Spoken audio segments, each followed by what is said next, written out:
Hey, y'all, what's Friday night? I know, aren't we cool? We're so cool and hip. Doing fun, neat stuff on Friday nights, being social and in the public and all that kind of stuff. Almost Agreement at gmail.com, Facebook, Twitter, YouTube. Go to the website, almostagreement.com. Check out what we got on there. Go to your favorite podcast provider. We're available on all those cool places. Like, text, friends, right? Friend, follow, text, whatever. I don't know. Do the sharing things. Help promote for us because we're lazy and don't care that much. I don't know. Some more election fallout breakdown conversations have been going on, and we're going to probably do our version of the same. A really fun little law snuck through that nobody paid attention to that has some real serious effects here in Knox County. We're going to talk about that. And a golf course and whatever. Anyway, we'll see what else goes on from there. Almost Agreement at gmail.com, Facebook, Twitter, YouTube. Go to the website, almostagreement.com. On your favorite podcast where like, friend, share, follow, text to your friends, introduce the sports show. We're going to get started, and we are here. Here we go.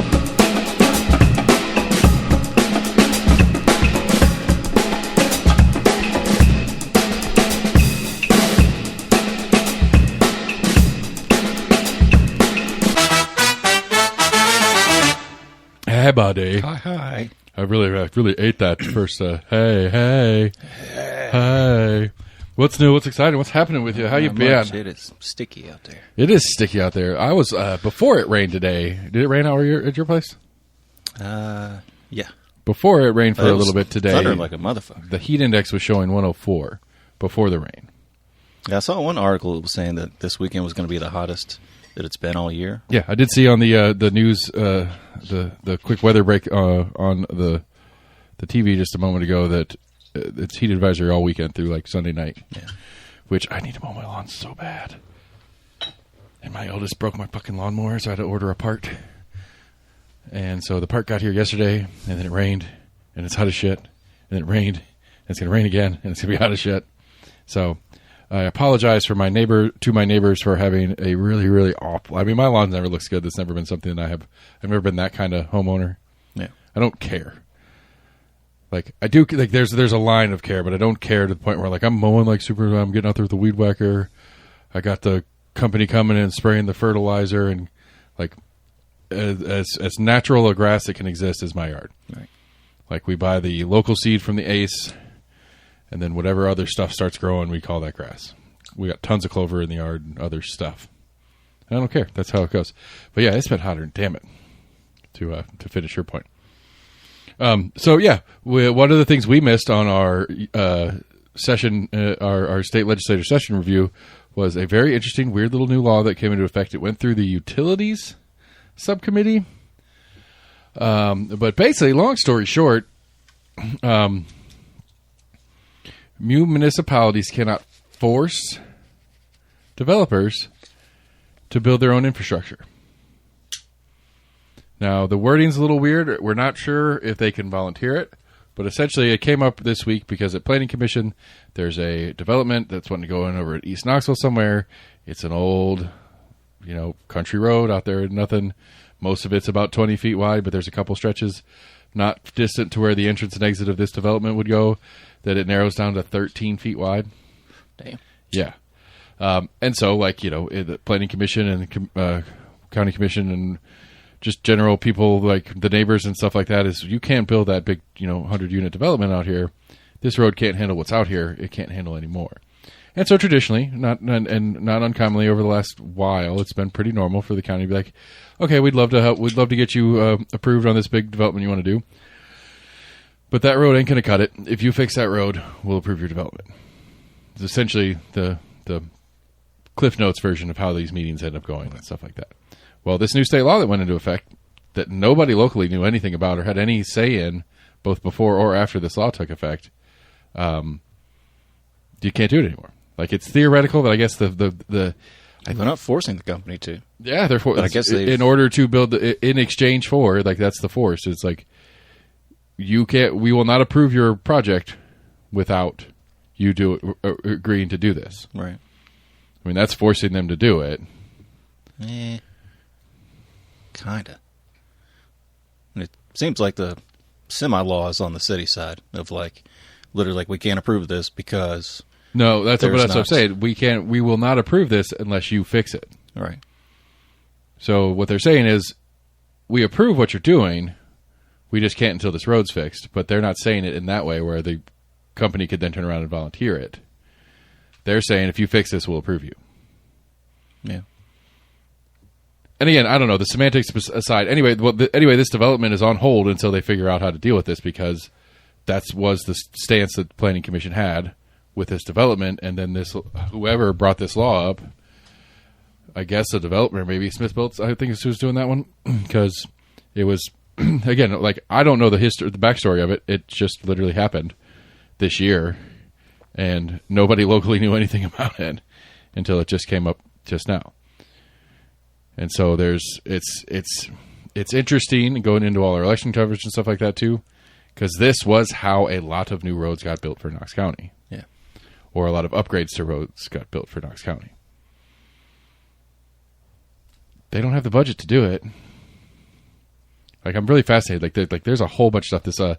This Unified Development Ordinance is getting hot and heavy, and now Commission has officially stated that they're not going to touch it until the new Commission takes over next month.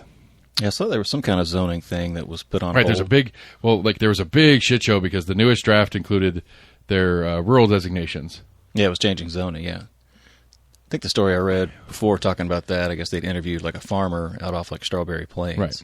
Where it sounded, I think he said that like all of a sudden he went and like checks his deeds or whatever, and he was zoned residential, where it had been like agricultural for the longest time. Nothing has changed. Apparently it got rezoned. I think if that did, it's completely separate from this. This was a draft of an idea that's based on the plan that was put together a couple years ago. Yeah. So this is nothing is in stone here. Nothing is actually happening. But yes, essentially all of the agricultural or currently ag or rural designations it's an RA or something like. They're changing the title to I can't remember what it is. It is residential agriculture or something like that. It's like RA1, RA2, RA3. And RA1, which is what all current ones will go to unless the property owner opts into 2 or 3, keeps it at what current ag is, which you can have 1 residence per acre, which is what current ag is. Yeah. The new ag 2 and 3 would make it 2.5, 1 per 2 and I'm sorry, back that up. You're right. You can opt into 2, which makes it 1 per 2.5 acres, or you can opt into 3, that has 1 per 5 acres. I don't know why you would do that. I don't know. I'm not a farmer. I don't know a lot of farmers. Why you would corner yourself into the least valuable land designation moving forward? Why you would opt in? Because if you're going to, as it stands, if you have a 20-acre property that you're farming corn on or whatever, there's a corn farms in this county, I'm sure. So you're farming corn on it, and you got you and your family live there, and you have your barn and whatnot, and you have 20 acres. Right now, if you wanted to, and this is true now, period, as things stand today before this change. If you currently own a 20-acre farm and you wanted to parcel it into 20 1-acre farm or 1-acre plots, each of those 20 parcels could have a home on them, and that is exactly how the thing is now. Yeah. And that's exactly how the base version will be in the current draft. When the current draft comes in, you can go to the county planning commission and say, hey, I want to go to 2, which makes your 20-acre plot now 2.5. You only have a house for 2.5 acres, so just under 10. So only 9 houses could be built on it in the future, unless you go through the process of getting it rezoned in the future. Yeah. Or you could go to the commission now as this transition takes place and go to the RA2 or whatever it's called, and you could go to 5 acres where your 20-acre plot now can hold 4 homes. Again, back to the original point here is, as things currently exist. Can that person still leave it just as agricultural? Yeah. Okay. It is agriculture. Like that's it all like the way I understand it, at least in Knox County. I don't know, like different places around the state and country might have different definitions. But essentially, the long and short of it is Knox County defines a farm as a house on an acre that does farm work. Now, a farm could be a house on 20 acres that does farm work, but the designation is 1 per acre. That's not changing. That's the same as it is now. You know what I'm saying? Yeah. I'm just thinking, I guess, like property tax wise, is there a difference between just agricultural and then the RA1, RA2, RA3? I mean, no, I don't think so. Because again, it doesn't change anything on the developability front. It doesn't change anything. Like the potential value of having 20 homes on 1 acre on the same piece of land is more, but that's the same as it is now. But it's the potential value when you had 20 homes on it. But with 1 home on 20 acres, it's the value set where it sits. Yeah. Now, even if you have but my point is, it's the same options at play, unless right. Theoretically, if you went to the 2 version where your 20 acre could only hold 4 houses, the potential value goes down, but they can't tax off potential value. They got to tax off a real value. Okay. Or assessed value, and I don't think they can assess for potential value. Well, your 20 acres could have 4 houses on it, and, I mean, fuck, what do you think 20 acres in Knox County goes for? Just a piece of land without a house on it. It's probably $1 million. Probably, yeah. And so your $1 million piece of land has a house on it, so we're going to make it $1.5 million. Well, you could have 3 more $500,000 houses on that, so we could make this $1 million piece of land into $4.5 million or so in value. But that's potential value. That's like, I mean, that'd be like my house. Like, we could renovate this house and put marble kitchen and stainless steel appliances in. This could be a $600,000 house, but it's only a $400,000 house on current value. Yeah. And so, I don't know. It's one of those that, like, I don't get it. I don't, like, this is one of those that I know I'm the unpopular one locally on it. I don't, like, I'm a property rights person. This is the libertarian part of me. It's like, I own 20 acres in Knox County. I'll do whatever the fuck I want on it. And Knox County's opinion on what I'm allowed to do on it is fuck all as far as I'm concerned. If I want to sell it to a developer to build 200 houses and squeeze it in my 20 acres, that's between me, the developer, and how big the check they'll write me that will clear is. It'll be on the developer to rezone or get it rezoned.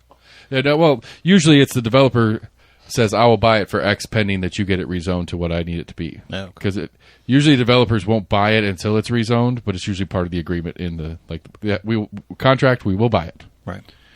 But in our escrow period and all that kind of stuff, you've got to get it rezoned, or our promise to buy will be invalid. Gotcha. Usually it's not the developer doing the rezoning on it. But that being said, that doesn't change anything in this thing either. If I were the 20-acre guy that we're referencing, and I say, you know what, I want to keep this as broad as possible, because I mean I could see the logic. Okay, so I got my 20 acres. I'm getting older. My kids don't want to deal with the farm. I want to downsize the farm. I want to keep farming, but I don't want to do all 20 acres anymore. I'm going to go down to 5. So I'm going to get myself in this RA2 thing, so that when I sell the 3 other plots off, they have to stay 5 acres with 1 house. It won't be 15 houses around my 5-acre farm. Yeah. Except, as soon as you sell it, whomever buys it can then parcel it into the 5 acres and ask for a zone change. And then you can have, I mean, it goes to planning commission and you can go have the argument and fight and stuff like that. And I think theoretically in the contract selling it to them, you could say you can't do that for a couple of years, blah, blah, blah. But I'm just saying, that's the only thing that would make semi-logical sense to me on why anybody would ask for that. Is that, like, there's some, like, extenuating circumstances that they don't want their whole farm anymore, but they want to parcel some of it off, but they want to keep that parceled off portion as non-dense as possible, because it's their own neighbors. Which, again, and I guess the general theme on this and a number of other things we've talked about recently is mind your own fucking business. It's not yours anymore. You sold it. If you want to sell a piece of your land to somebody else, it is now their land. Right. You don't get to tell them what to do on that land anymore because you sold it to them. Right. If you wanted to control what happens on that piece of land, you shouldn't have fucking sold it. What if there's any kind of like zoning kind of cool down to where like a certain property can't be rezoned, like 2 different things within a course of like 2 years or whatever?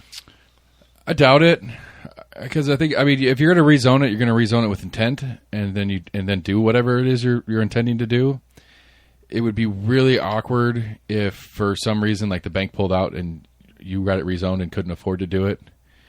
It'd be really awkward if you like it'd be I don't know. I Like get in your example of guy with 20 acres sells to 3 other people, one of those, so it gets rezoned into that RA2 or whatever. right.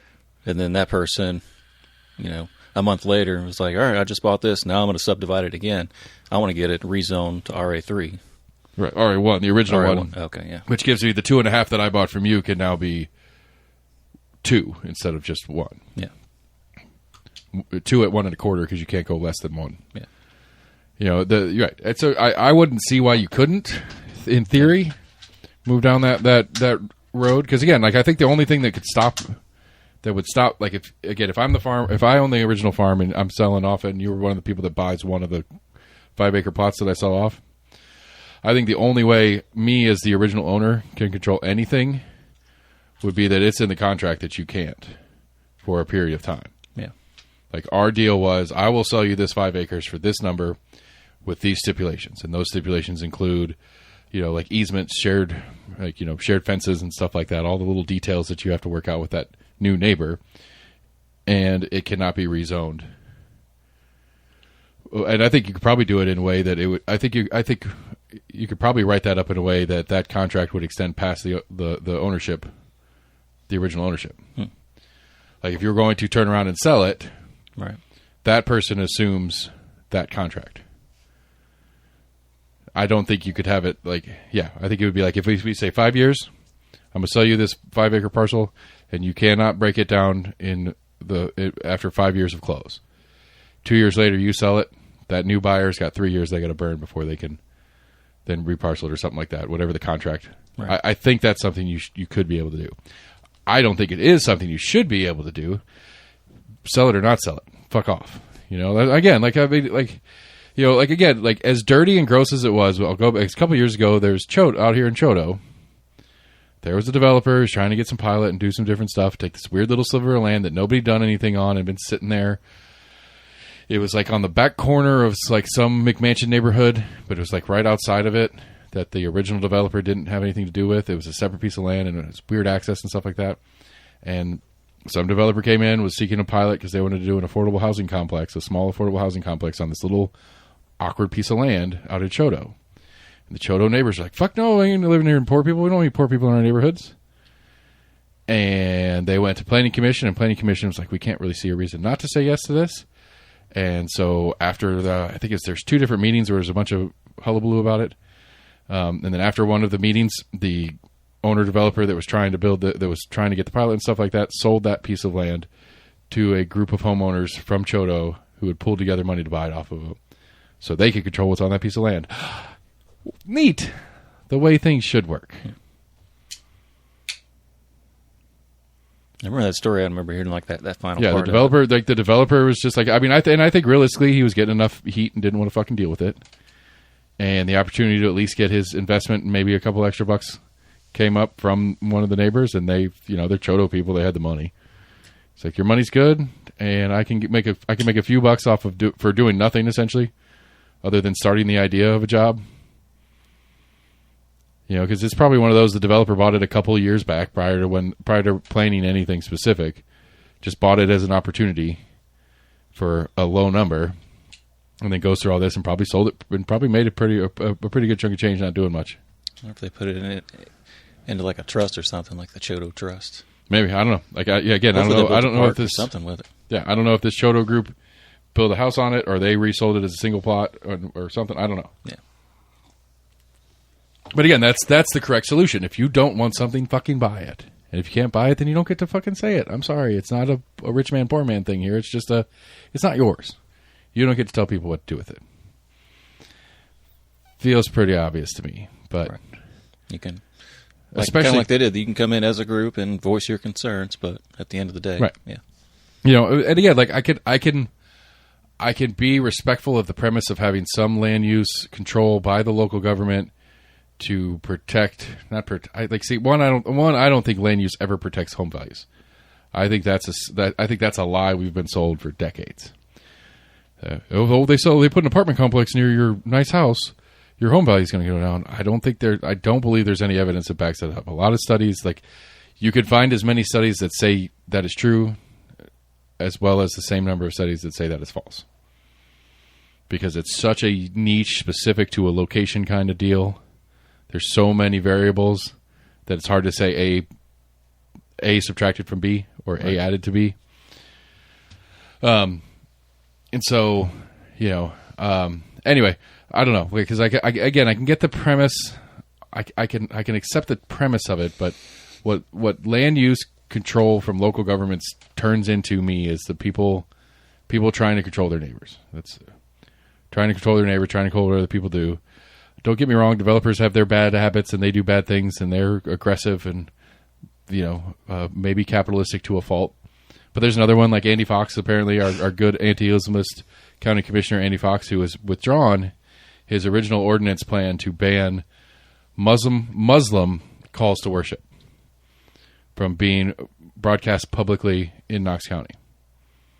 He had introduced that ordinance and decided to pull it back because apparently as soon as it hit the portal thing that commission uses to put these things out to the public, because it has to have public viewing time and whatever. Right. As soon as it went out, everybody who bothered looking at it was, well, at first, like Compass and Knox News, like Knox News headline was, Commissioner Andy Fox puts forth proposal that is patently illegal.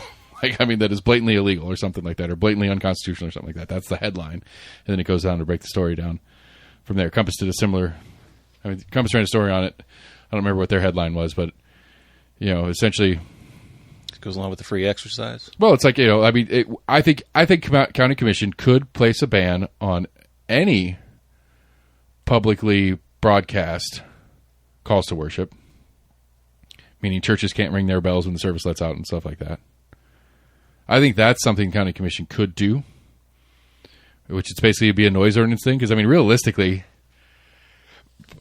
I would assume that most any version of these call to worships, like whether it's the bell on the church that rings on the hour kind of thing. All right, I was just about to say, I don't know if any actually do ring their bells for the beginning or end of service. I always thought it was time related. But it probably is a base. It probably just naturally violates noise ordinance anyway. Yeah. Because noise ordinance is like 150 decibels at 100 feet, which isn't super loud. It's pretty loud, but it's not super loud from 100 feet away. Like if you can hear the church bell like 200 yards away at 100 feet, it's probably pretty close to 150 decibels. Yeah. It's just that's the way sound works. So anyway, I think that could be something that the county commission could do as an ordinance that says no call to worship. I don't think they'd have to word it differently than that. Like no outdoor sound amplification. Like it'd have to be something, because I think I think even if you just put a religious subtext, even though it was non-specific, into the ordinance, I think it would be a violation of the First Amendment. But anyway, he withdrew that. But backing up a second, I lost my original point. Shit. What was I talking about right before that? Land use. Property values. No, land use. Andy Fox is... so there's a company, Dominion, I think, or maybe this is Smithville. I'm mixing them up. Another developer is trying to put a thing down off John Sevier. Big apartment complex. They're seeking a pilot from the county because they want to make like a third of the units what they call workforce housing. Andy Fox doesn't like pilot programs, and I can get on board with some of that. They seem to kind of go, because they seem to get to this point where it's almost automatic. Like, oh, you want to do a big project? Seek a pilot. We'll give you a tax break. Which I think that's a fair assessment. But at the same time, it's like, well, workforce, the definition of workforce housing is like up to 80% of the municipal median income. So like I think Knox County's median household is like 110. And so if you're I don't know, if you're a Knox County school teacher, a young, first couple of years of your career at Knox County schools, you're still single, your starting salary is only $50,000. So you're well under that threshold. Right. And making that salary, trying to find a place to live, that's where this stuff is targeted. And so that's the give that the developer is giving to get the pilot. They're saying, hey, help us with the taxes so that our finances look good, so the banks will loan us the money, and we'll set aside a portion of this as workforce housing and price it in a way that people of that ilk can afford. And that's a give. But the question I have, like, why, like, because according to the developer statement was like, we're either building this with a pilot or we're not doing anything on this piece of property. I don't know if that's a threat, just to try to force their pilot to be more important than it is. But I do find it interesting that the idea of doing a 100-unit apartment complex all at market value is not a winning formula for a developer. Right. They want to do it as like a split because I get partially where they're coming from because it's probably easier to fill that apartment complex or condos complex or whatever afterwards. You know what I'm saying? Like, it's easier to get it full when half of it is discount housing. But you can't then build like an 80-unit complex that's all market rate. Like, I don't understand the math, and there's probably some developer math that they do that figures this out. It just seems like a strong ask. Or it just seems kind of odd that you don't think you could sell the whole building at market. I'd say the developer's not going to retain ownership of it anyway. They're just building and selling it to whoever wants to manage it. Right. But I'm just saying, like, that's the pitch that they're doing, at least, is that they don't, at least according to their statement, saying we're not building anything if we're not building what we're planning on building, and you're not going to be a pilot. If we're not going to do anything, then it implies that they don't think there's enough demand for an entire building of market rate, which I find a little bit. Not, yeah. Yeah. I mean, most of the I think it's been there like a year or so now, but the one on the corner of like Ebenezer and Westland, I mean, that's a pretty fancy one that I think's not cheap.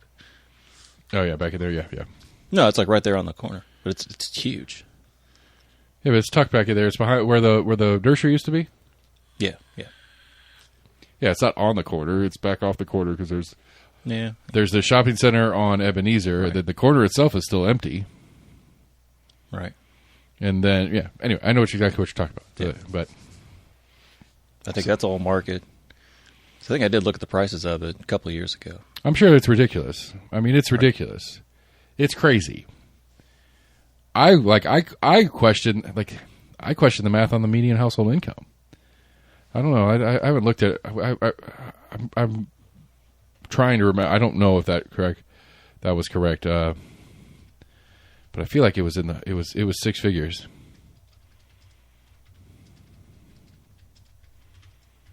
Yeah, I don't know.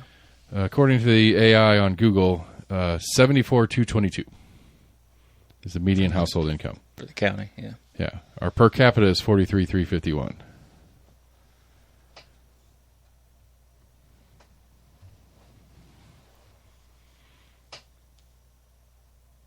But anyway, so that makes it even lower. I mean, so as a single person, 80% of 7, so whatever, take 20% off, it'd be 15,000. So be about $60,000 annual income would be the threshold to get into that workforce housing, which is still probably $1,500, $2,000 a month. Right. And that's the discounted version of the whatever. And so anyway, Andy Fox doesn't want to, he's against it. And I'm open to the argument against these things. Like, if you can't do it at market rate, then what are we doing? Because realistically what it is, I don't know if that is or not. This would be a Henson Sale question. Econ 101 says, okay, well, we build more, then the prices are going to come down.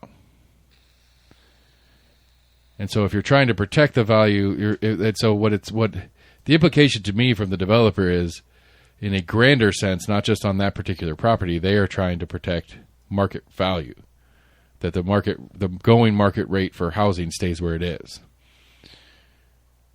because market rate would stay up there because the ones that are taking the workforce housing are not reducing the demand for market housing. Yeah, but they are. They have to be. Those people that are taking the workforce housing and getting the discount would otherwise be trying to get market rate housing, just can't afford it. So that demand's not there either way for market rate. So yeah, I don't get it. Because to me, the assumption would be that if you're going to have enough, the way to bring prices down is to increase the supply so that the supply is meeting the demand instead of the demand exceeding the supply. That's the way to bring prices down. Yeah. But if you're the developer, you don't want that because it still costs you X to build the thing. You want to have the demand higher than the supply because that gets you profit in production. Because if we meet demand, then prices come down, but you still got to pay, I don't know what a carpenter and what these crews get paid individually or stuff like that. Doesn't change whether you're building a shanty or a golden mansion. Right. I mean, there's a shortage on that as well. Yeah. The prices are high just because of that. Yeah. I mean, I don't know. Like it's I need an economist for that one. Speaking of, one of the wealthiest people I know personally is an economist. Go figure that. But that state law thing was just very interesting. That just kind of came out of nowhere. It came out of Memphis. It was the multiple gerrymandered districts of the around Memphis area. It was introduced by. It passed the state legislature, so it was introduced by a Republican. Yeah. And so the Republicans passed this, but it came out of some. We don't like. We haven't. Nobody's figured out the history of where this thing started. Presumably some developer in Memphis was tired of Memphis making them, or Shelby County making them build, because again, like I said, it came out of utilities, and we talked about this a couple weeks ago, like it's not uncommon that a KUB type organization will be like, oh, you want to build that big neighborhood, where your entrance is on the main road, but the neighborhood really doesn't, like it goes around the back of another neighborhood or whatever. And so you have this kind of driveway that goes, 200 yards off the access point. Go ahead, but you guys can run all the utilities out there. We're not running those utilities out there for you. Yeah. And so I think that's the assumption of where this started is some developers out there were tired of the local utilities being like, build it yourself and we don't care. We're not doing it for you. Because there's some obligation for the utilities to provide the service. Right. Because there's another one, like apparently the Belltown was getting in a fight with KB, and they were asking the Knox County Utility Oversight Board to not let KUB run fiber in the Belltown into the Belltown development. Because they were mad at KUB for something. I don't know the backstory. I just kind of heard that in passing. Maybe Comcast was and AT&T were. No, it was something that it was some secondary fight off of something that KUB had done that pissed them off earlier. It might have been KUB's making them run all the stormwater systems or something like that. Right. And they're like, fine, we'll build your fucking infrastructure for you, but you're not putting your fiber in. Like, yeah, we are. Too bad. It's going to be on our poll anyway. Which is interesting. Because I think you could get away with, as a developer, you could get away with not letting Comcast in. Or not letting these private, because, is AT&T and Comcast, are they considered utilities? There was like talk of it, like legislative-wise, as kind of like regarding internet access as utility with the day and age we live. Right, because I think that was one of the things that was discussed when the whole broadband thing and the KUB fiber thing was getting spun up, was that we have all these communities that don't have access to good, reliable, high-speed internet. We need a utility to handle that because these private companies don't want to run those lines because it's expensive to do. Correct. Because you know what those private companies don't have? Other service users to charge an extra fee to pay for their infrastructure in placement. Yeah. Like, that pisses me off. That's one of the weirdest little isms.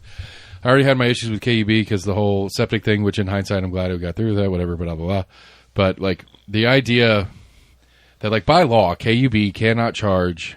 So KUB Electric cannot charge a fee to electric customers to offset a cost for their wastewater or their water service. Like, if KUB, like, has some massive, water supply issue that they have to fix, they have to install a new water treatment plant because they have so much, we have so much growth in Knox County that they need to put a new wastewater treatment plant in.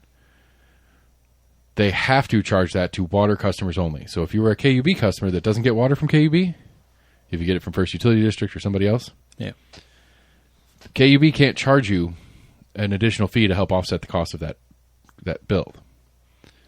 Inversely, if you are a KUB water only customer and you get your electricity from somebody else, if KUB is doing an electrical upgrade of some sort and needs to raise money for it, they cannot add that to your water bill.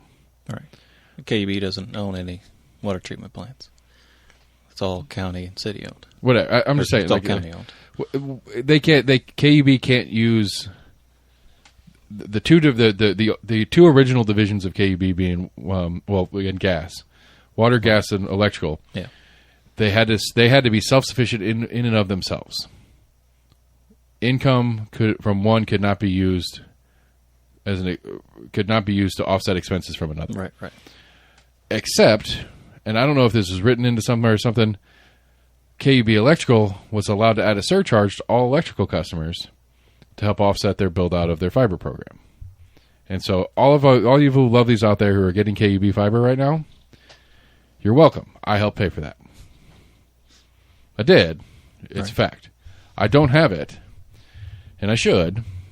But granted, I have AT&T fiber because AT&T came out as soon as that thing went down and ran fiber lines that like within a week. Got you into a contract. Well, no, it's not that. They didn't have fiber in the neighborhood at all, and they were immediately out after this was happening. Right. Because AT&T did exactly what they were supposed to do competitively, because they went and captured me as a customer, and I'm too fucking lazy to switch. All that being said, I think I pay like $10 more a month than I would have for KUB. 6 or half dozen. Would it be that much better? Yeah. I mean, at this point, it's $120 a year for me to be lazy. I could maybe get around to make it the switch. And I could try to argue with the salesperson, be like, hey, I already paid in probably well over a couple $100 in the build-out process as an electrical customer.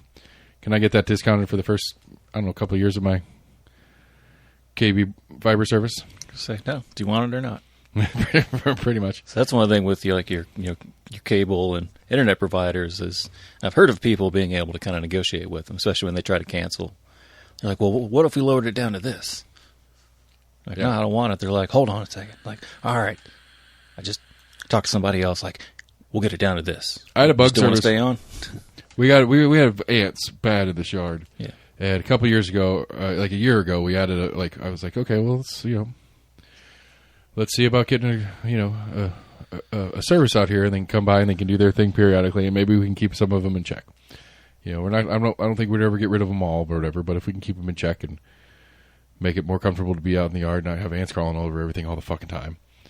And it was not like I don't think I think more ants came the longer they were here doing stuff. Like, it was supposed to be that bait and kill stuff. Right. I think it just baited them and didn't kill them. Like, I think they've evolved to not be killed by whatever this bait poison is. And so, I've called them and I was like, this isn't working. I'd like to go ahead and cancel service. And it's like, well, what if what's the problem? It's like, we still have ants. We've never not had ants. They're not going away. It's like, okay, well, this is, give me 2 more months and I'll do, cause it was supposed to be like quarterly. It's supposed to be once a quarter they came out and it was supposed to cover it. And he's like, I'll have them out there, about every 20 days for the next 2 months. So we'll get you like 3 treatments in 2 months. And if at the end of that period, would be your next billing cycle, I'll go ahead and take that off. And then we'll let it run and we'll reassess that. I was like, so what you're telling me is you're going to give me 3 more treatments for free. You're going to cover my next payment. So I'll get a 4th treatment for free. And then at the end of that period, I can cancel on you. Yes. Cool. So I put it in my calendar, call before this date. So I called them up. I was like, hey, I want to cancel my service. Yeah. And they're like, you sure, man? What's going on? It's like, we've already been through this whole rigmarole. Right. And they didn't try to do that whole, like, they sent me to that guy. And then when that guy, I guess, checked the notes, they're like, oh, we already gave him a bunch of free shit. And he still wants to cancel, so we're done with him. But anyway, but yeah, 80 Fox is going to fight that thing. He pulled back his anti-Islam call to worship because there's only one. I think there's only one mosque in Knoxville that even does it, and it's in the city. Which I don't know if the county would have the authority to do that on the city limits. Apparently, there's a number of like small mosques, like small like shopping center that have little mosques in them that people congregate at. Yeah, but like there's only one like actual standalone like mosque, and it's pretty small. Compared to like if by comparison of the churches that run around this town, it's tiny. But hell, I mean, my house is tiny compared to some of the churches that run in this town. I mean, fucking Neyland Stadium probably has less square footage than a couple of the churches in this town in Knoxville. Concord out there in Farragut, that place is huge. I think they're what is it called? The main room where they do stuff, sanctuary. Yeah. I think their main sanctuary is like a solid 4 digits, like 5,000, 4,000, something like that. Yeah, that wouldn't surprise me. I mean, they bring in a damn circus whenever for their like VBS. Yeah, it's huge. Like driving by, there's like 10 tractor trailers. Yeah, and they should be. I assume they do. My parents' church do it too. They hire a sheriff's deputy to come out and help with traffic. I think the Concord's got like 4, where that just helps with traffic control. Yeah, at least like 3 or 4. Yeah, but they should be paying for that. So occasionally, I'd catch the one on like Pellissippi where they've got cops that like literally do like the little speed brakes. Oh dang! Because it threw me off. Like all of a sudden, like a cop like pulled out of the median or whatever. It was like doing like S turns in front of me, and I was like, okay, they're trying to slow everybody down so then people can get. I think it's for people trying to get out of church. Yeah, yeah. Like my parents are over here at the Bearden Church. And they do it there. They have. I mean, they just stay out there doing traffic control. They just stand out in the middle of the street and stop traffic and let people out of the parking lot. Yeah. Because Dean Hill, where Dean Hill hits Kings of Pike there, it's just wonky, period. Where that little wedge of gap between the two comes together. It's a fun mess. You got 2 pretty major, or Kings of Pike is obviously a major road. North Shore is pretty busy right there. Right. Just because you've got and you got Old Weisgarber right there. Right, Old Weisgarber pops out there next to Krispy Kreme. Yeah. And then you got Dean Hill that comes out there. Paper mill just on the other side of all that. Yeah, there's a lot of traffic right in there. Fun, exciting announcement. We're working on getting a game day shuttle running out of the holler. So, if you don't live near the hollers, just don't come. We don't want you. We want people that our biggest fear is that it's going to be we're going to all have full parking lots and nobody inside, right, for 4 or 5 hours, and so we don't want well, if you are going to come in and use our businesses, like that's the point here, people. You're going to pay for this. Like it's a very good deal that we're putting together with this shuttle service. But the point is that you come, grab something to eat, have a couple beers, get on the trolley, go to the game, come back, celebrate UT's big win over whomever in the neighborhood a little bit, and then call it Uber or be sober by that time and drive home. Like that's the point. Don't come down just to use the shuttle. Come down to be. And so I'm talking with a bunch of different people trying to get lots of moving pieces in place. So anyway, be on the lookout for an announcement on that. That's a whole separate hullabaloo. But they're going to build that building on the old Shriner site. That's the article I saw showed like it was a small picture, like the rendering of it. It's cool looking. Looked pretty, pretty fancy. Everybody's mad about the tunnel. That's the big thing. Apparently, there's something in the South Waterfront Plan, like guarantees, there's a couple issues. Like again, going back to zoning ridiculousness, is in the South Waterfront Plan, that piece of property cannot conform to the plan. Period. Because it's technically addressed on Sevier Avenue. But literally, that's where Sevier Avenue does that little split that goes around that weird little island of land. Yeah. Right across Gray Street. But like where Sevier Avenue hits this piece of property, I don't know, 80% or 80 degrees. So if 90 degrees is straight up and down, just take a couple degrees, and that's how steep that cliff is. And it's like 25 feet up before you get to the buildable places. That's like by code or whatever, it's supposed to be on the sidewalk on Sevier Avenue is where the building is supposed to start. Yeah, because I would assume like the frontage was facing more towards Chapman. Nope. The access is coming from there, but the actual building is addressed on Sevier Avenue. Huh. And so its frontage... Addressed as in facing, or like the actual address number or whatever? The address is... Well, actually, I don't even know if that matters. I think the way the code writes is that it's supposed to be anything on Sevier Avenue there. Like, and I never thought about it until somebody said it. It's like, can you not change your address if you? It's not the address. So it's the portion that's on Sevier Avenue has to be on Sevier Avenue. It can't be set back. There is no. It's actually an anti-setback. Okay. Like it has to be within a certain number of feet of the sidewalk. It can't be. You can't have a 30-foot front yard, quote unquote. Okay. That's the code thing because they're wanting it to build up. They're wanting taller structures that are taking more of the lots up.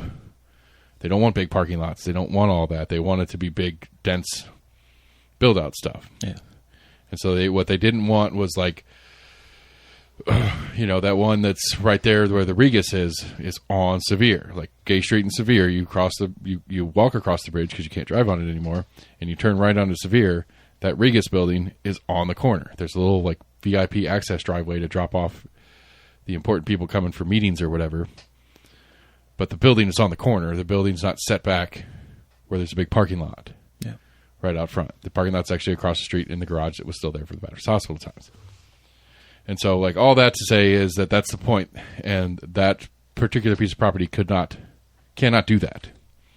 Short of them cutting the top of that mountain off, which I guarantee you the South Knox Advisory Neighborhood whatever group is not going to be okay with them tearing that hill out.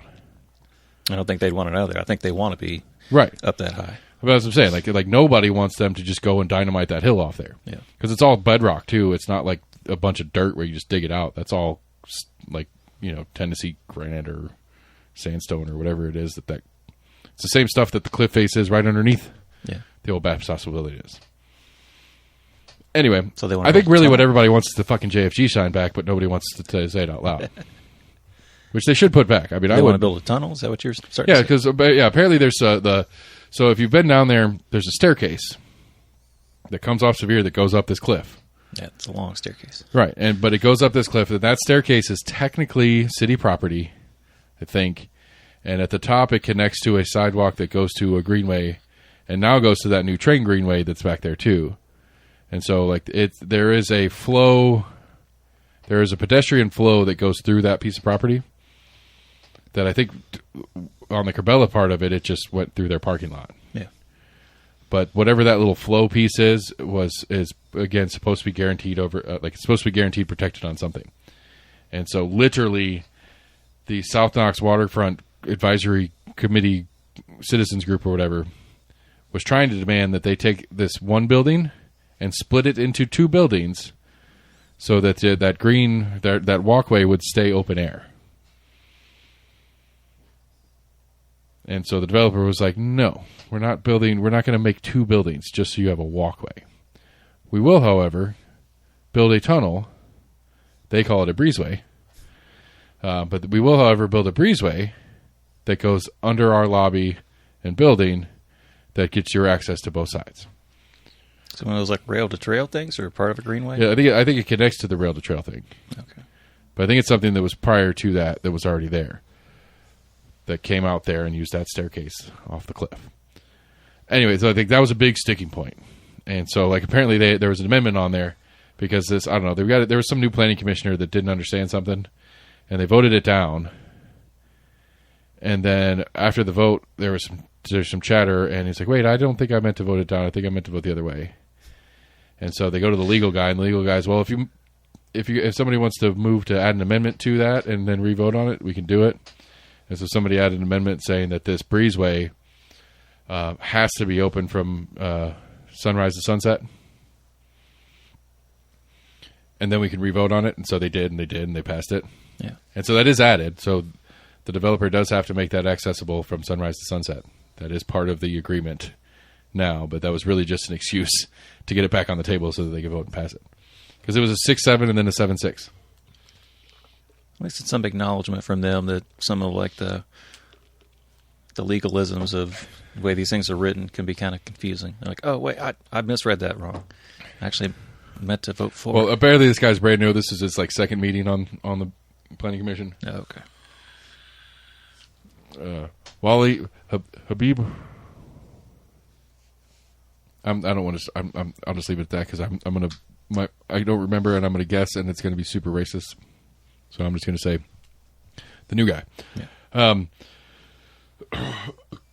So I think last week we talked a little bit about apparently Terry Hill and Kim Frazier were summoned by the Knox County GOP to answer for their crime of taking a picture with Bo Hawk and not immediately saying this is not an endorsement, this is just an acknowledgement that he came to an event that we hosted? What? I don't think we talked about that. Irma, dude. Yeah, okay. So, tons of fallout. So, it's like a Hardin Valley Restoration. I don't remember. Some Hardin Valley, homeowners group.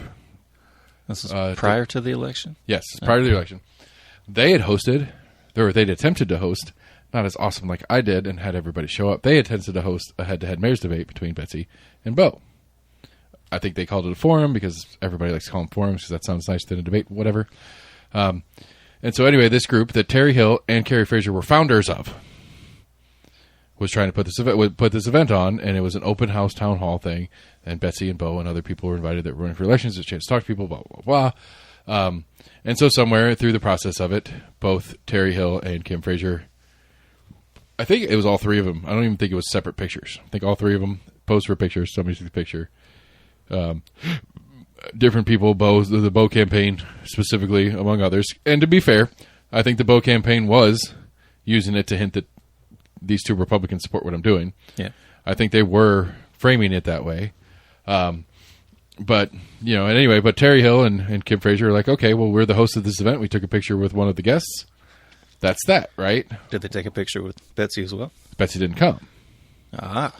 And so all this hullabaloo gets stirred up like they're endorsing these two Republican Knox County elected officials are endorsing a Democrat for mayor. You got some splaining to do. And both of them refused to endorse either, which is a little bit of an indictment on Betsy, I suppose. Like neither of them supported Betsy in any vocal way. Yeah.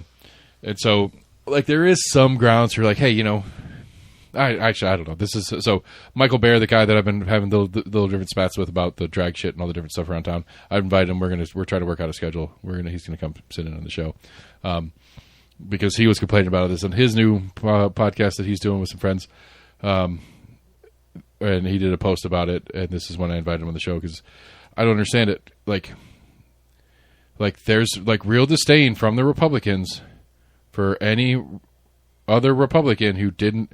And the way he posted it was kind of weird because it wasn't clear if he was talking about this particular situation or just like a elected Republican county commissioner who votes with a Democrat on something. And it's like, I don't quite understand the mentality. Like, I get it. I understand it as a strategery thing because we've made the joke all the time. Gloria's had at least two bills that she introduced in the State House that were squashed immediately. And then it inspired a Republican to write the same exact bill and get introduced and get passed. Yeah. Because you can't let a Democrat win or call it a win. Because it's not a Democrat's idea if a Republican takes a Democrat's idea and then writes it down. She ever tried to be like a co-sponsor on those type of bills? To where she gets some credit? I doubt it. I doubt it because I think just strategically, if Gloria's name was on it and it was killed immediately, I don't want to put Gloria's name on my version of it. Yeah.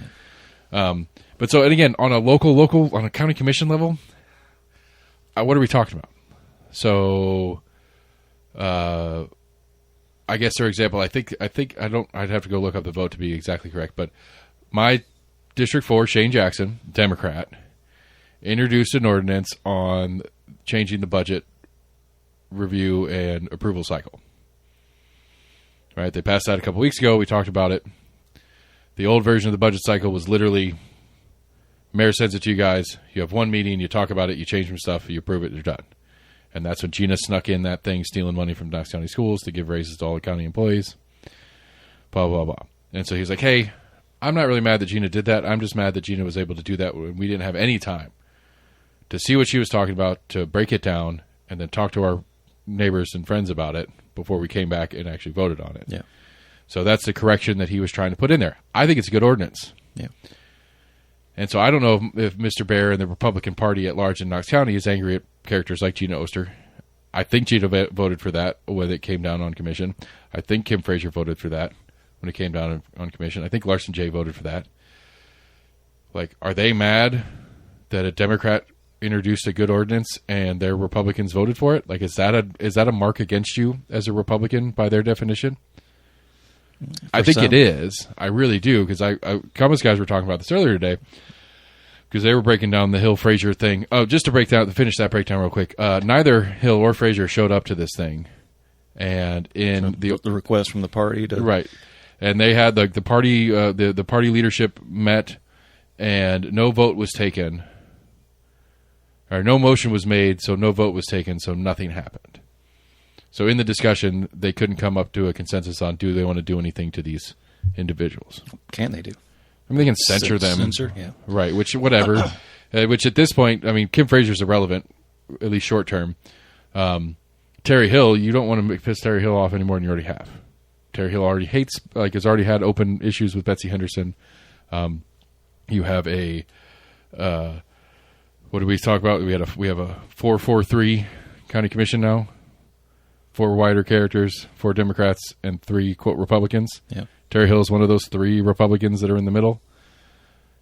It's already gonna be an uphill battle for her to get on board with anything Betsy introduced in the first place. So the party goes and kicks her in the face and thinks she's going to be more on board with Betsy stuff. I think Terry's clear about she would be going the other way. If you're gonna pitch a fit, I'm more than happy to burn you guys in the process. Yeah. I think that's my take on Terry's still take on it. So anyway, that's the synopsis of the meeting or whatever. And now I lost my original point again. I am all scattered. We were talking about the Democrats voting. Oh yeah, but so right. Scott and Jesse were talking about it or whatever, and it's like Ed on the topic. I interjected onto their show. It's like I did find it interesting. I've noticed on a couple of the surveys that I've gotten, because I'm on everybody's fucking mailing list now, and I do kind of enjoy it. But a lot of the surveys I've gotten, like in the when you elect a Republican to lead X, whatever they're running for, what are your top priorities that they handle themselves? It's been on more than one survey for more than one race, so it's not like just a governor or just a state legislator or whatever. But one of the questions on is it more important to you that they fight the left or XYZ? You brought that up last week, yeah. You know what I'm saying? And so that's a thing that apparently, I gotta think the strategists are idiots. Eric, I actually don't think you're an idiot, but I think you're an idiot on this one. But I gotta think that if you're a professional strategist, that you're looking at that, if you're asking that question, it's because you think that's something that is registering with people. Which says to me that there's a good bit of people that respond to that survey with, yes, I don't give a shit what you do. You can burn effigies of Jesus and do all sorts of terrible stuff to my Lord and Savior as long as you're pissing off the left while you're doing it. That's a true statement for a significant, it's got to be.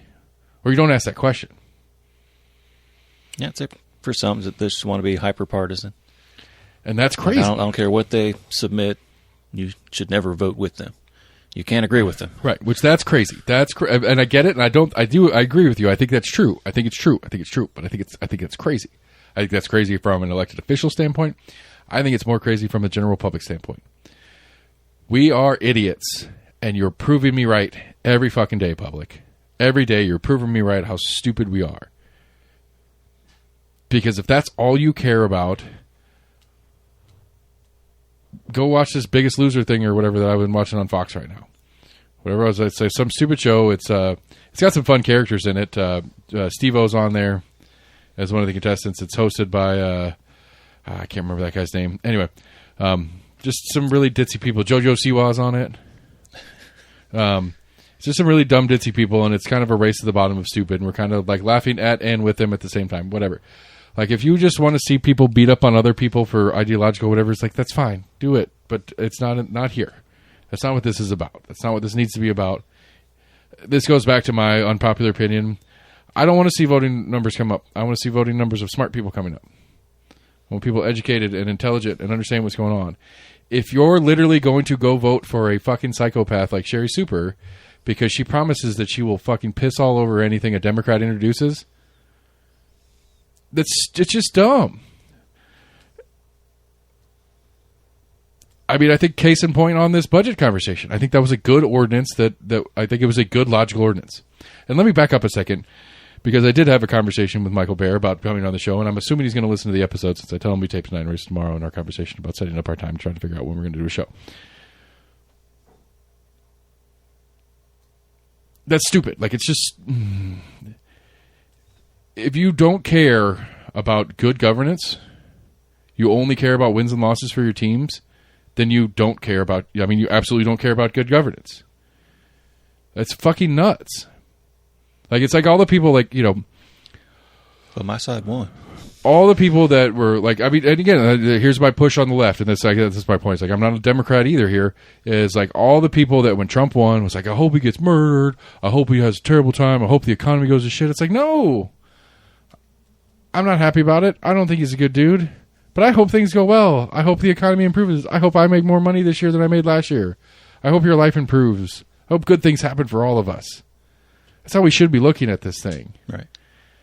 But no, I mean, again, Trump's a bad example because he's bad. But I'm just saying, like, but still, like, there was hope there. There should be some initial hope. Okay, my team lost this one.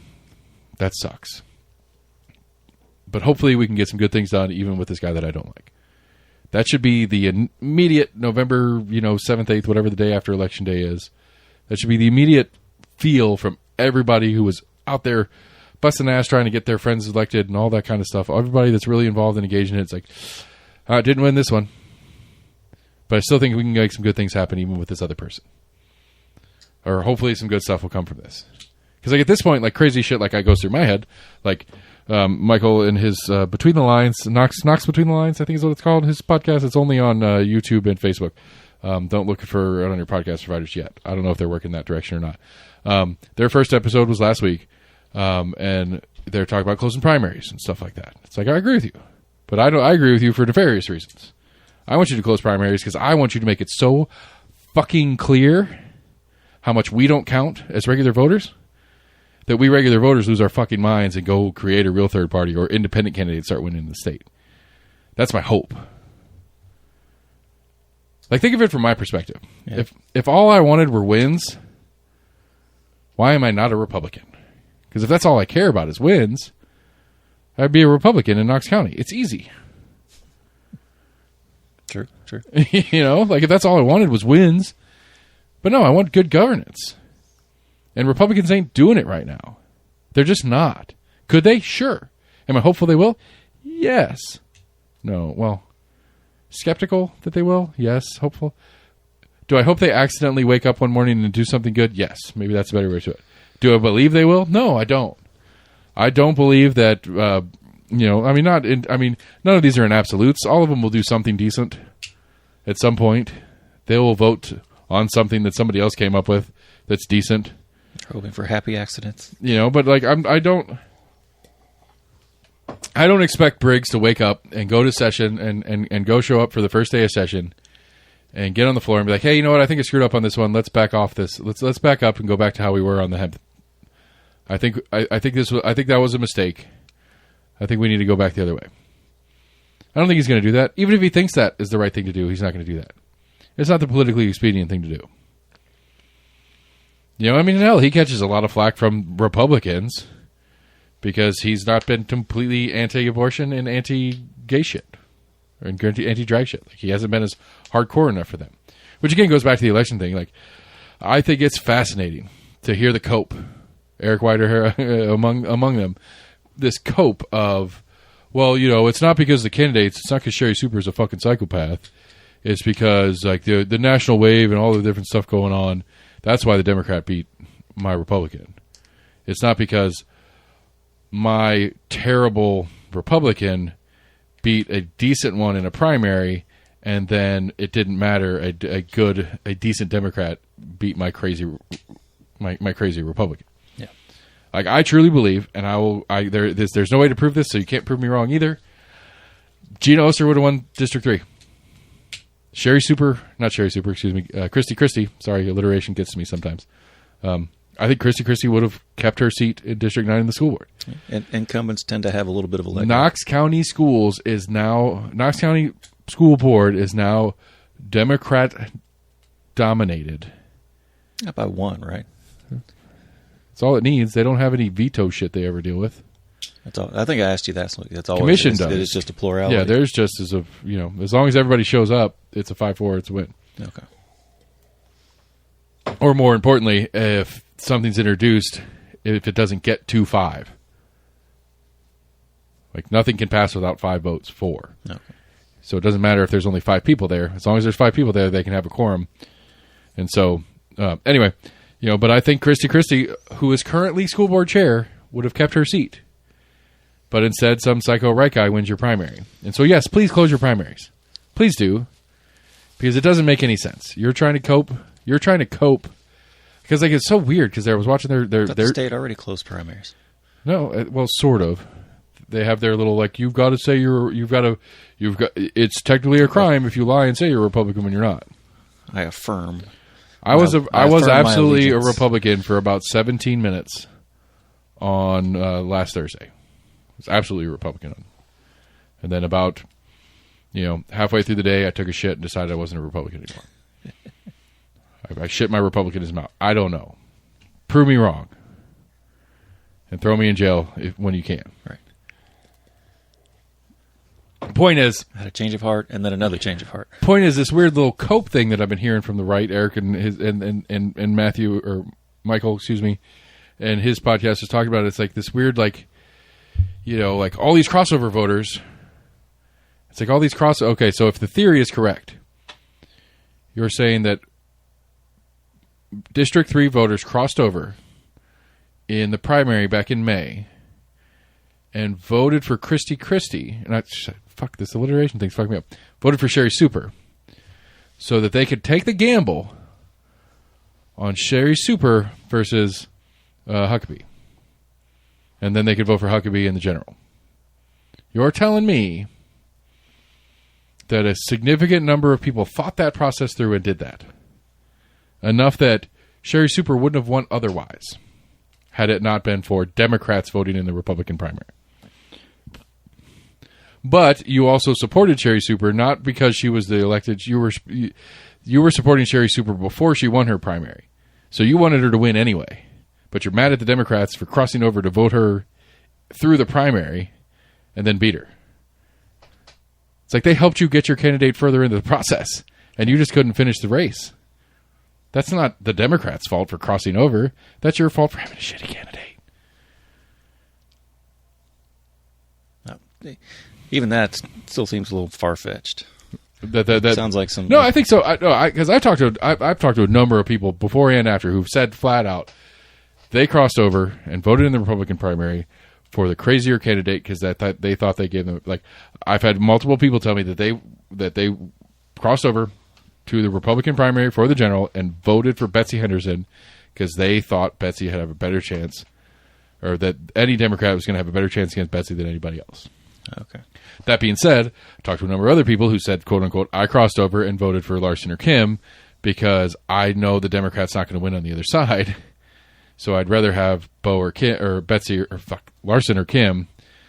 So I didn't want Betsy. I just didn't want Betsy to win the primary because the other two candidates were acceptable. Right. And so that's a gamble, and people take that gamble quite often. But that's a gamble. That mayor's race especially was a gamble. But District 3 was a gamble. That's a gamble. If you're thinking oh, I'm going to vote, I'm going to vote for some psychopath because obviously my guy can beat a psychopath. Who's the president right now, people? And so anyway, I was watching their show and I was trying to figure out, I don't know their stances on a lot of stuff. Some lady on the show has used the word libertarian. She said something about she's a libertarian, and I was like, no, you're not. Because you're sitting here talking about religious dissent. You're not. Anyway, I'll argue with that lady when I get a chance to later. But anyway, I'm excited. It'll be interesting to talk to you because, basically, I introduced it as I would love to break down some of this election stuff with you. I'd love to do this other stuff later. I don't understand what a Republican is because I think you and I will agree on stuff. Close your fucking primaries. Do it. I dare you. Because that's not going to help you in Knox County. It might help you in other districts in the state. It ain't going to help you in Knox County. It ain't going to help you in Nashville. It ain't going to help you in Memphis. If the party closes these primaries in the state, it's going to be a net negative, I think, for Republicans in the state of Tennessee. I just really think it is. Because I'll you know me, I like to go what is argumentum absurdum? Don't close your primaries. Just stop doing primaries. Just hold a convention and select your candidate. Why are you letting regular normie pseudo-Republicans help you pick your candidate anyway? I'm trying to remember. I saw an article that was talking about some new kind of, not really like governance, and I want to say it would actually bring in more people into like the federal house. I'd have to look and see what it was called. I would be very curious to see knew something. Meant to send that to you. And then the other fun little weird one is going back to planning for a second while you're looking for that. Apparently, City of Knoxville Municipal Golf Course, the one over there off Shad Road, apparently it sucks. Of golf courses surveyed in Knox County, it's 10 of 11. Number 11 is also a municipal golf course. I think I believe the one out there off North Shore in the Marina, that par 3 one, it ranks higher than this golf course. That par 3 one, you know what I'm talking about? And where? In Concord Marina area. I think it's like a junior course. It's par 3 course. It's par 3 course. It's like it's all par 3. It's but 9 holes, it's par 3. No, it's just meant to be a par 3. It's meant to be for. It's not meant to be for anybody good. Anyway, I think that one ranks higher in quality of course than the one off Shad Road. So they're talking about moving it into reducing it to a 9-hole course and putting in some rectangle fields so they can hold soccer or football tournaments there, or football games or whatever there, and lacrosse and other square rectangle sports. Rectangle field sports, and then they want to turn the Shad Road frontage into commercial space. I was just going to say pickleball. Which I keep going back and I can't unhear Larson talking about why is Knox County in the golf course business. And I was thinking about it. To be fair, I don't know, Larson. I might disagree with you. I'm on the fence right now. Because City of Knoxville, for example, is in the baseball field business. They're in the soccer field business. They're in the tennis and the pickleball and the basketball business. Like, municipally, we own a lot of sports things as a city or a county to try to make sports and exercise more accessible and attainable to the general public, and especially youth sports. So why not have a golf course as part of that repertoire? I don't know. It seems a little bit pricey and expensive for not a lot of return because it's not a super interested sport that kids are super interested in. But I don't know. I'm open to arguments either way. I wouldn't lose any sleep over not being co-owner of a golf course. Like if Knox County decided to dump theirs or City of Knoxville decided to dump theirs, I wouldn't lose any sleep over it. Yeah. I also don't hate the premise either, I guess. You know, like if the point of having municipally owned athletics is to make it more accessible to more kids in the community, yeah, I can't get too mad at that idea. I guess it's not the worst thing. I don't know how I don't know what you want to do with it though. It's like it's a bad course because it's a bad course. Like you're not charging a ton of money and you don't have members that pay annual fees, and it's not private where you only have like a dozen people play on it a day. You have thousands of people coming in and playing. I'm assuming their green fees are fairly cheap comparatively as well. Yeah. All right, I found it. Go. It's called proportional representation. It elects multiple elects multiple representatives in a single district in rough proportion to a party's vote share. That's. I mean, yes, I suppose. The correct answer is the correct answer would be fix districts, and then you'll have the same result. Yeah, without more. Apparently, people. It's trying to push back a little bit of like the winner take all. So I guess you would. So what? We're gonna have two governors? Possibly, yeah. I mean, that doesn't work. Just functionally doesn't work. I mean, I'd like to go back to the old school. You don't run with the vice president. The loser is the vice president. Although I guess that it theoretically would make it more enticing for assassination. I guess it's supposed to help solve gerrymandering problem as well. Well, yeah, because it makes it worthless. It makes gerrymandering not worth doing. Yeah. Because, for Well, example, I mean, if your party controls that district, you still get to have 4 versus 3 or 3 versus 2, whatever. yeah, but for example, you take Knox County, which is we have 9 districts. 7 of them are Republican, 2 are Democrats in the state legislature. Knox County, as evidenced by the recent election, is in the 47 to 53, 55 range, Republican Democrat voters. Yeah. And so you take an 80% current representation, and you got to get that. You got to manipulate that to get it to a 53 to 45. This is for federal. I'm just saying, but it's the same right. premise. Yeah. I mean, all of federal, all of Tim Burchett, Burchett, yeah. all of Burchett's District 2 is Knox County, and a little bit more.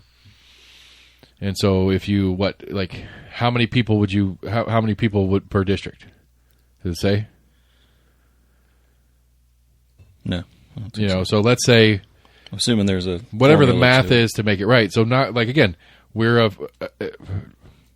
conservatively, Knoxville is a 60-40 Republican. Knox County is 60-40 Republicans.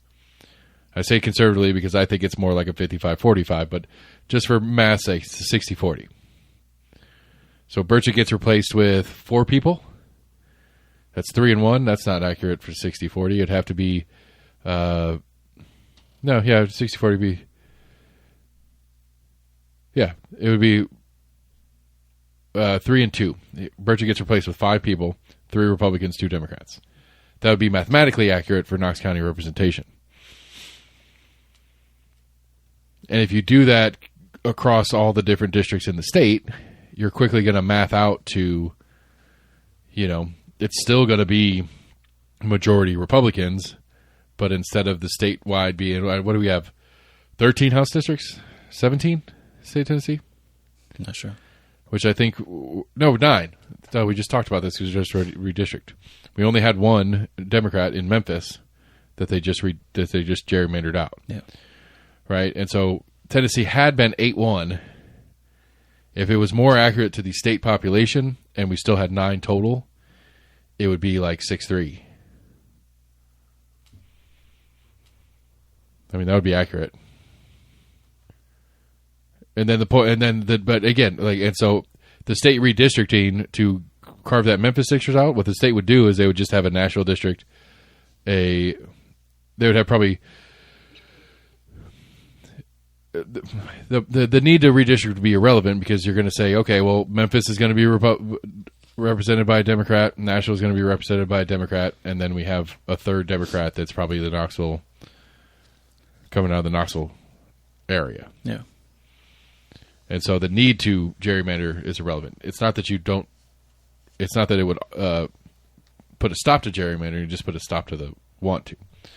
Because if you're the Tennessee legislature and you're trying to work districts, you're still going to end up with a 6-3 split, no matter how you do it. So what's the fucking point? So, I mean, I'm good with whatever. Anything, again, like anything that, like this doesn't, like it just doesn't make any sense. Local, state, federal, like all of it doesn't make any sense. There are Democrats in Tennessee. Period. They have no representation in the House or Senate of our federal government. Right. And when I say there are Democrats in the state of Tennessee, it's not an insignificant number. It's not less than 12%. Yeah. The same with California. I've heard a lot of people point out there's more Republicans in California than what it was they compared it to. Because I think really, because I would be hard pressed if somebody really would want to break the numbers down. I would be hard pressed not to think that if you threw all of it out the window, like if you threw everything out the window, all the lines, state lines to county lines, you threw all that out the window and just did a national whatever, and you divided 330 million people by 200 and whatever seats, yeah, and then just drew the most logical, concise circles around that number of people, with zero regard of state, local boundaries, any of that kind of shit. Just did it as clean and neat as you can. We would end up with a a 113 to 112. What again? Like like our House of Representatives would be a plus or minus. Like we would never get a supermajority in the federal House if we did it realistically. But that's no good for the game. So we're never going to do it realistically, which is why we need more parties. Why I think more parties is a solution, not trying to. I think it's one thing that article mentioned. There's a lot of people they talked to, kind of asking them about this. They thought that it would open up the door to possibility of other parties, and a lot of people they asked wish there were more than just two parties. I mean, like that's just it. It's like that's what's funny to me. It's like we are living in an era right now where we have four parties right in front of us. We just have two subsets of the two major parties. We have the Democratic Socialists out there winning as Democrats. We have a Democratic Socialist mayor. He won as a Democrat, but he's not a Democrat. He's just not. And then we have the MAGA wing of Republicanism and the super hard right versus the more traditional Republican. Again, all these definitions that don't really exist and mean nothing. So I was about to say, you're the one that always says, well, what is a Republican? But as I was saying, but like under these assumed definitions that everything has, because like the assumption of the two-party system in the United States is that there is a center, that this is a fence that is an atom thick. You can't stand on this fence. You have to be on one side of the fence. That is the political system of the United States. You have to be on the left or right. And it doesn't matter if you are literally like leaning against the fence and pushing into it. You're on whatever side of the fence. It doesn't matter if you're pushing back to try to be on the other side of the fence. You're already on that side of the fence. And so again, this is the argument they were having on Between the Lines that I thought was hilarious. If you're on our side of the fence, you have to support what we're doing. That's the argument that they're trying to fucking make. Like, Terry Hill, you're on our side of the fence. You wear our name tag when you go out in public. You have to be on our team. Yeah. And you have to support everything our team does. Which is fine. Be exclusive with your team. Don't let people in that aren't on your team. And let's see what happens. By your definition of your team, because we don't know what that is, but like pick a definition. Don't let people play on your team if they're not within the definition. Let's see. I like it. I love it. Let's go. Because we're gonna have independent candidates, and quickly we'll have a good number of independent candidates, and then the real third, fourth, fifth party stuff comes into play. Because I hate that. Like that's one of the things I've been thinking about. I've thought about a lot. Is we say a third party candidate, as if there's only one third party. Right. Like there's one. There's the largest third party, the Libertarian Party. What else would you call it? But you had Green Party. You have outside a non-major party. Or you could just call them the party they were actually affiliated with, right. Even though it's not a quote unquote official party. I mean, in most races outside of like presidential, like in presidential, there's always like I think there's still somebody that runs for like the communists, like you said, the Green Party, the Libertarian Party. Yeah, because I think in most races that third party is usually just one other than the Republican or Democrat. But that's fine, but it's still like the point. But that's why my stupid. I'm just saying that I think third party makes sense in most. No, it doesn't examples. because that's why my stupid autistic why can't we have what's the real definition of Republican and Democrat is important because it's a label, it's a tag, right. It signifies something to the person sitting there looking at the piece of paper going, Betsy Henderson Republican, Bo Hawk Democrat, Seth Barber Independent. You know, because you had fucking Sherry Garrett on my show, who was running against Oakley. Dominique Oakley. Oakley was running as independent because it was school board. And she didn't think partisanship should be in school board. Yeah, I think Oakley is probably a Democrat, realistically, but whatever. Definitionally, a Democrat, but or yeah, she votes Democrats probably most of the time anyway. She's off in Spain or something now. Last I heard from her.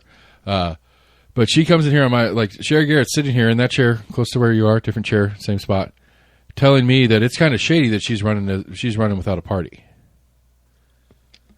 It's like, well, she doesn't have a choice. She's not part of your party. She doesn't feel like the other party properly represents her, so she has to run as independent. But that's her take on it. And again, Sherry Garrett, I believe, she was on the ballot for executive chair or executive woman from whatever district for the state executive committee. Mm-hmm. So this isn't Sherry Garrett, some random fucking, which I thought she was. I thought she was some random kook that was running for office. She lost the primary to Triplett.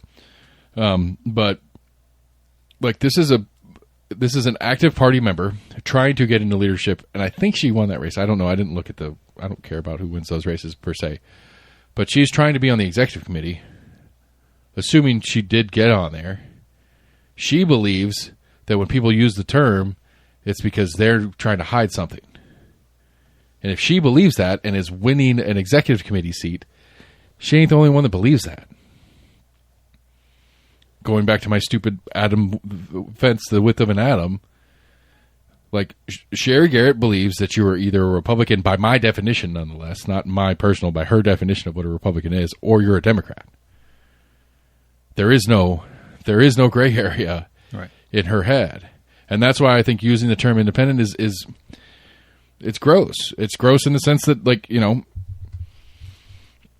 if I truly want to call myself an independent, then yes, I will call myself an independent. But that's different than a communist.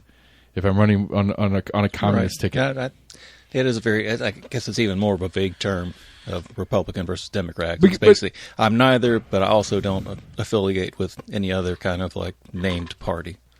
right? Like I don't. But if you ask most people, I mean, in a lot of polls, I think the quote unquote independent voter is growing. See, but I think I think definitionally that's a fair definition. Because I don't affiliate with the two parties that I'm allowed to affiliate. Because, again, on those polls, they're not asking, are you Democrat, Republican, Libertarian, Green Party, Communist Party, Socialist Party, blah, blah, blah. Right. They're not asking that on the poll. Are you Republican, Democrat, or Independent? Well, if I'm not those two, I've got to be an independent. And that's definitionally correct. Yeah. And it is definitely correct for a candidate. But for a candidate, it's a tag that tells something about you. It's a logo. It's a banner. It's marketing. Right. It gives some semblance of what it's supposed to some tell, of your ideals are. Right. It's supposed to say something about you. Independent doesn't say anything about you. Right. Could be a wild card. Right. You could be trying to hide something, as Sherry Garrett alluded to in that primary 4 years ago. Yeah. I think she's just a fucking psycho loser, you know, Trump sycophant, but whatever. She's an active, very active Knox County Republican party member. And these are the people we're dealing with here. And it's crazy to me because, like, I get it because, again, we'll see. I'm excited to talk to this Michael character because he seems to be of that ilk. I'm not saying he's Sherry Garrett crazy, but he seems to be of that ilk. Like, he had a whole diatribe on his Facebook this week about apparently there's some crazy shit with Muslims in Dearborn, Michigan. Why the fuck do you care about Dearborn, Michigan, bro? Well, if they're doing it there, they can do it here. Absolutely. Yeah, my roommate, it was probably 5 or 6 months ago, was trying to... Sorry. He read somewhere that they were passing, like, they were implementing Sharia law. And I was like, what the fuck are you talking? I was like, please show me what the hell you're talking about. That's the same thing you talk about here. It's like... I'm like, it's not. I was like, there's no Sharia law implemented there. It's the inverse of the same thing. Right. Like the thing we were talking about Andy Fox earlier. It's the inverse of the Andy Fox thing. It's patently unconstitutional for Andy Fox to do that. You cannot ban Muslim religious ceremonies for being Muslim religious ceremonies. Right. That is a violation of the First Amendment. Sharia law is a violation of the First Amendment.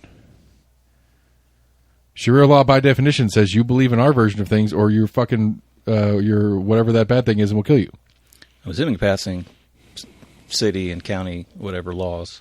Even if you do, that align with that ideology. But even if you can get ordinance passed, it's still not legal. Yeah, I'm assuming it would still go against state law or federal law, and federal law. Yeah, like you can't because I don't know the ins and outs of Sharia law. I don't really care about Sharia law. It's not a real thing. It doesn't exist. Are there groups of people that are advocating for it? I was like, I was like, this isn't happening. I finally convinced him to look it up. He's like, okay, maybe not. And I'm like, I was like, please, like, double check yourself and have a little self-respect and not believe everything you read. It's like, just it sounds crazy, but you fed into it very easily. Yeah. It's like, oh my God, look what they're doing in Michigan. And again, like you said, like, why the fuck do you care? Right. Just on the core level. Well, if it happens there, it could happen here. It's like, yes, God damn, it could. But banning Muslims from existence in our locality, which is patently illegal, isn't what's going to stop it from happening here. Yeah. Monty Fritz wanted to do it. I know he did. Look how well that went for it. And listen, I voted for the guy. Because, like, okay, so to go back to election breakdown stuff, like, that's one of the things I was thinking about a lot last week, and we talked about a little bit last week. Like, this gubernatorial primary tells us nothing about the electorate. There are some interesting things. Fritz came in third. He still had like 15-20%. He had a good run, which is gross. It's concerning. That being said, I didn't vote for him because I liked his ideas. I voted for him because I really hated both Blackburn and Rose. Yeah. And so it's like, well, if again, that's what I'm saying. It doesn't tell us anything. Well, like the biggest takeaway is like some 6,000 people picked up Republican primaries and then voted for Bo Hawk on the general part of the local election. Yeah. And so, again, like, what does that tell us about the gubernatorial race? That tells me... that would tell me if there was any positive, like, true difference in those three candidates. It might tell me something, but since they're all just three shitbags, it doesn't tell me anything. Like, okay, if you're doing the crossover vote thing, right? I'm going to cross over to vote in the other team's primary to pick the candidate that's the worst, because that's the one I think my candidate can beat. Because I think Jerry Green's a very viable candidate. She's still running for governor of the state of Tennessee. She ain't going to win it. Sorry, Jerry. Good luck. I'm hoping for the best for you. Because obviously, I voted for Monty Fitz because I hate Blackburn and Rose. So I'm probably voting for Jerry Green too. I don't know. We'll see. Maybe she has something so incredibly stupid that I just opt to write myself in for governor this time. Yeah. I doubt it. But I'm just saying, like, if your strategy as a Democrat in the state of Tennessee was to cross over in the gubernatorial primary, which one's the crazy one that's so crazy that your Democrat has a better chance of beating? All of them. They're all bad. Flip a three-sided coin. That's what I was like, yeah. Get your three-sided die out from your D&D set, because that exists. Is it? No. Okay. It's impossible. Like, So how would you make it? I was like, yeah, there's no... I mean, I guess I'm sure there's some engineer who's figured it out, but that's my point. Like strategically speaking, like again, this has been a talking point for both the local primary and now the statewide primary. Is like, we got all these people crossing over, and it's like, from the results you see, what race did Democrats affect to put the shitbag candidate up that their Democrat can beat locally? Elaine Davis, incumbent, wins her seat. Richard Briggs, incumbent, is winning his seat. Like, I don't know of the opponents of them. Like, I think realistically, Monty Fritz is probably would have been an easier candidate for Brian Langan to beat in the Senate race than Briggs. More for the incumbency part than anything.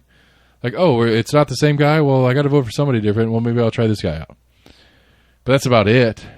Like, strategically, like, if that's the strategy, I don't see a single race that showed any evidence that had any fucking real value to it.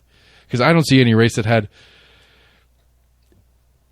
any candidate who's on that level of fucking crazy, respectively. Because I think they all are. I think Elaine Davis is on the edge of that. Elaine Davis is really good at being really invisible. I was about to say, in my watching of like the state house, state senate committees and stuff, I don't think she is very low key. I was going to say I haven't seen anything on Monty Fritz. I didn't realize he was in the state house or state senate. Well, I mean, when you're in the Tennessee state legislature, there's only a list of like 4 characters that we ever really talk about: Lamberth and Sexton and McNally, who's gone. I think Zachary's kind of vocal. I don't know that I catch a lot of him on the state stuff, other than he's our local guy. I don't really feel like I catch a lot of him. I've seen him like co-sponsoring stuff. Yeah, whatever. Fuck. Zachary or Lafferty? Zachary. Lafferty, Lafferty's one again. Like, I know his name because he's local. Right. I don't know if I've ever heard of anything like I've never heard like a news story coming out. Lafferty co-sponsors this bill that's got some attention. I think I saw him occasionally. I don't know if he was on a certain committee. But no, you're right. Zachary is he is a little bit more visible. Of our local, He's a little more of a firebrand. I mean, of our local, I mean, honestly, to be fair, of our local delegation, Gloria is the number one face. As far as like name recognition. Hell yeah. I mean, seriously. She was on the Today Show, for fuck's sake. I don't think Was it Zachary's... after the Tennessee 3 thing? Yeah. Yeah. I don't think Zachary's ever been on the Today Show. Doubt it. I don't even think Lamberth or Sexton or any of those other schmucks have been on the Today Show. It's because that fucking liberal New York bullshit. Those fucking socialists up there. I just like I said, like, if that's the strategy, realistically, maybe I'll try to help me remember that. I'm gonna see if I can formulate that into a question for Michael. Help you remember what now? Like, if you believe that there, I mean, absolutely. They're 100%. Like, obviously, it bears out in the numbers. There are people that are not Republicans that voted in the Republican primary last Thursday. 100%. That is a fact. If you believe that they've crossed over to try to help elect an easier candidate for the Democrat to win, point to a race that shows evidence of that. What candidate was running for any of these seats? Because they, again, the argument is that we did do that back in May with Sherry Super. I don't think that's true. I really don't. I think for every person that crossed over, for every Democrat that crossed over to vote for Sherry Super because they thought Huckabee would be better to beat, just as many crossed over and voted for Gina because they figured the Republican was going to win. They'd rather have Gina. Yeah, possibly. You know what I'm saying? Yeah. I think, if 100 people did it, 50 did it to get Super in so that because they thought they could beat Super, and 50 did it because they'd rather have Gina than the Republican, than Super. Yeah. And so I think it's a wash at best. And I think and again on the current one or the more recent one, I can't imagine. If you're a Democrat, who did you vote for in the Republican gubernatorial primary? Probably the real answer here is you had a lot of actual Republicans, people that identify as Republicans, that pulled their Republican primary and just really didn't like Betsy Henderson. Really didn't like Betsy Henderson enough to cross over on the general to vote for the Democrat. That's probably most of that 6,000 votes. People like my parents. I don't know. I haven't asked my parents who they voted for. Yeah. But people like my parents who are really unhappy about this voucher thing and Betsy's support of the voucher thing. There's an article I think came out yesterday that kind of confirmed what most people thought, that most of the, at least of the newest vouchers that have been released went to wealthier families. It doesn't matter. Yes, absolutely. Did we need confirmation of that? Sid McKenzie asked for it. I mean, the state's going out of their way to not at least give data on it. It's less conjecture. Look, I'm actually a little bit impressed and surprised by the state. We'll see if it lasts for another couple of years, but I'm impressed and surprised by the state for holding to we're going to give private schools this money and not even pay attention to what happens to it. I mean, it's not a very Republican thing for them to do. Right. But we normally care about accountability, but we're less so now, or at least on this topic. And so we're going to turn a blind eye to it. Right. We like this one, so we trust we trust the churches. I did see a headline. I didn't quite catch it. I should have pulled it. I should have actually saved it. It was something about the Satanic Church of Iowa was suing the state because they wouldn't release vouchers to students wanting to go to their private school. That's discrimination. No, exactly. That's what I want.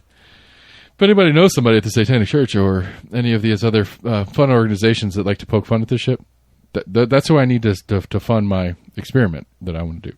Yeah, because it could either work or fail hilariously. Well, it's one of those.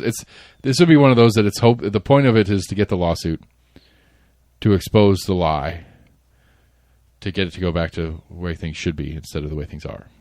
That's the intent. Or it could work on my new private school. Yeah. Because really the Wicca part has nothing to do with it. I don't really want to do a Wicca I don't know. I still think it's possible. Need to get Jennifer Owen. Me and Jennifer Owens need to sit down and have a chat, talk through it. Need to spin a couple things up. I need to work. I really, God damn it! I wish I had. I need to be independently wealthy. Damn it! Oh, to be all you guys that gave Epstein all that money, what are you doing now? Hook me up.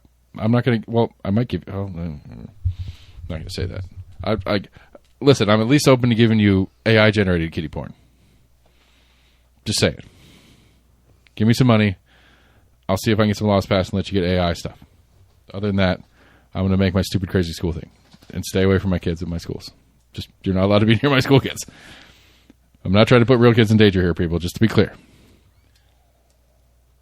So to go to international news, Count Benface? No, we got sailors jumping off of ships. I did see that, and I've seen a couple stories pop up that it was more overblown than it actually was. I haven't 240 days so far. Yeah, since those boys and girls, have set foot on land. They have been on that boat for 30-something weeks. It's a long time. Yeah, I think Trump got quoted like yesterday or today saying they haven't been out long enough. And let's clarify a couple things here. That is a long time. Period. I think it's usually like a 6-week type thing before you go into port. Right, but then let's throw on top of that, normal 6 weeks is now in the 30-week range, that you are in active war. Right. So it's not 30 weeks of just hanging out in the middle of the Pacific chilling. Right. We were in the Persian Gulf. We were actively part of a blockade that's perfect. It's a steel wall out there in the ocean, right? That's what the man said. Maybe. We got a steel wall. He called it a steel wall in the water. So active, like real threat. A adversary who is capable and willing to kill your ass if they get the opportunity. For at least the last 12, 14 weeks of that 30 weeks that you've been out in sea. I could imagine that the logical solution to a kid at that point might be to just go swimming. Yeah. You know, I don't know what we're talking about, overblown. I didn't hear any. I have not heard reports of people saying this is an overblown story. What's that about? Tell me about that. Like I said, it wasn't as bad as some of the reports were, which, I mean, there could be some truth to. I'm sure there were some stories out there that, were maybe not excessive in their coverage, but maybe saying this has happened more often than it is, or this is happening in the past, 2 weeks, where apparently, I want to say it was single-digit numbers of sailors that have jumped overboard, but I think it's been, like you said, this whole 200 and whatever days. Okay, so let's just... Which is still, an excessive amount, period, but... let's talk about... When is the last time you had multiple individuals jump off a boat? Anywhere, I agree with you. Yeah. Anywhere in the fleet. Right. Just let's start there. Yes, is it very possible that just on a stated training mission or something like that, some kid can't handle it and jumps off the boat? Yeah, that's probable. I wouldn't imagine that's a particularly rare item. Right. Especially first time out or first extended period out. It's like, this is really fucking with me, and they jump off the boat. At least their toilets. Singular, one. At least their toilets are functional. Wasn't some other battleship, but apparently... Yeah, they were flushing fucking shirts and shit and socks and trying to clog it up, trying to give an excuse to get them out of there. This was a different ship, though. I don't think this is the same I think it's one. on this ship, too. Oh, okay, that's out on that ship. But that too. was the right, so the Lincoln's the one that we're talking about right now. It was the Kennedy that the dryer started on fire and was having plumbing problems, and it left. Yeah. Again, let's break down some. Let's do some war strategizing by the Genius Strategy. I think we've already sent another aircraft carrier that's on its way over there, I guess, to Let's talk about the this genius war planner that I am right now on this whole thing. Oh, what did we say? What did they say? $10 billion, give or take, one of these boats costs? Maybe. With thousands of individuals on this boat that we've sent at least a couple $100,000 each. I think someone said it's like $30 million a day, essentially. Sure, to we'll go with operate. that number. Let's go down for easy math. Let's say 25 million. 200 and what? How many days? No. 30 weeks. So 25 million a day times 7 days would be 1.75 billion. No, 175 billion or 175 million a week. Let's round up to 200 just because we're being lazy and doing math. And let's round down to 25 weeks. $200 million a week for 25 weeks. That's $4.5 billion, give or take. Whatever my math is. Correct my math, people. almostagreement@gmail.com. It's multiple $billion. Yeah. So $10 billion is a big thing. It spends multiple $billion to operate at the time it's been there. And a couple $100,000 in drones can take the F some S up. can't put that thing in the bottom of the ocean and we're fucked. So, Well, they could sink it. They definitely. well, apparently because they hit it just in the right spot. Maybe hit it in like a whatever they can do weapons enough battery. damage to it to put it out of commission that it'll cost another $10 billion to get it back up and operational and whatever. Right. Apparently, the U.S. did a war game with Ukraine. Did you hear about this? Saw that, yeah. Where it was Ukraine using Ukraine's new drone tactics that they've been fucking dealing with the Russians on. Right. And what we learned is that the Russians could beat us in a heartbeat. Yeah. Because the Ukrainians did, and the Russians are better than the Ukrainians are.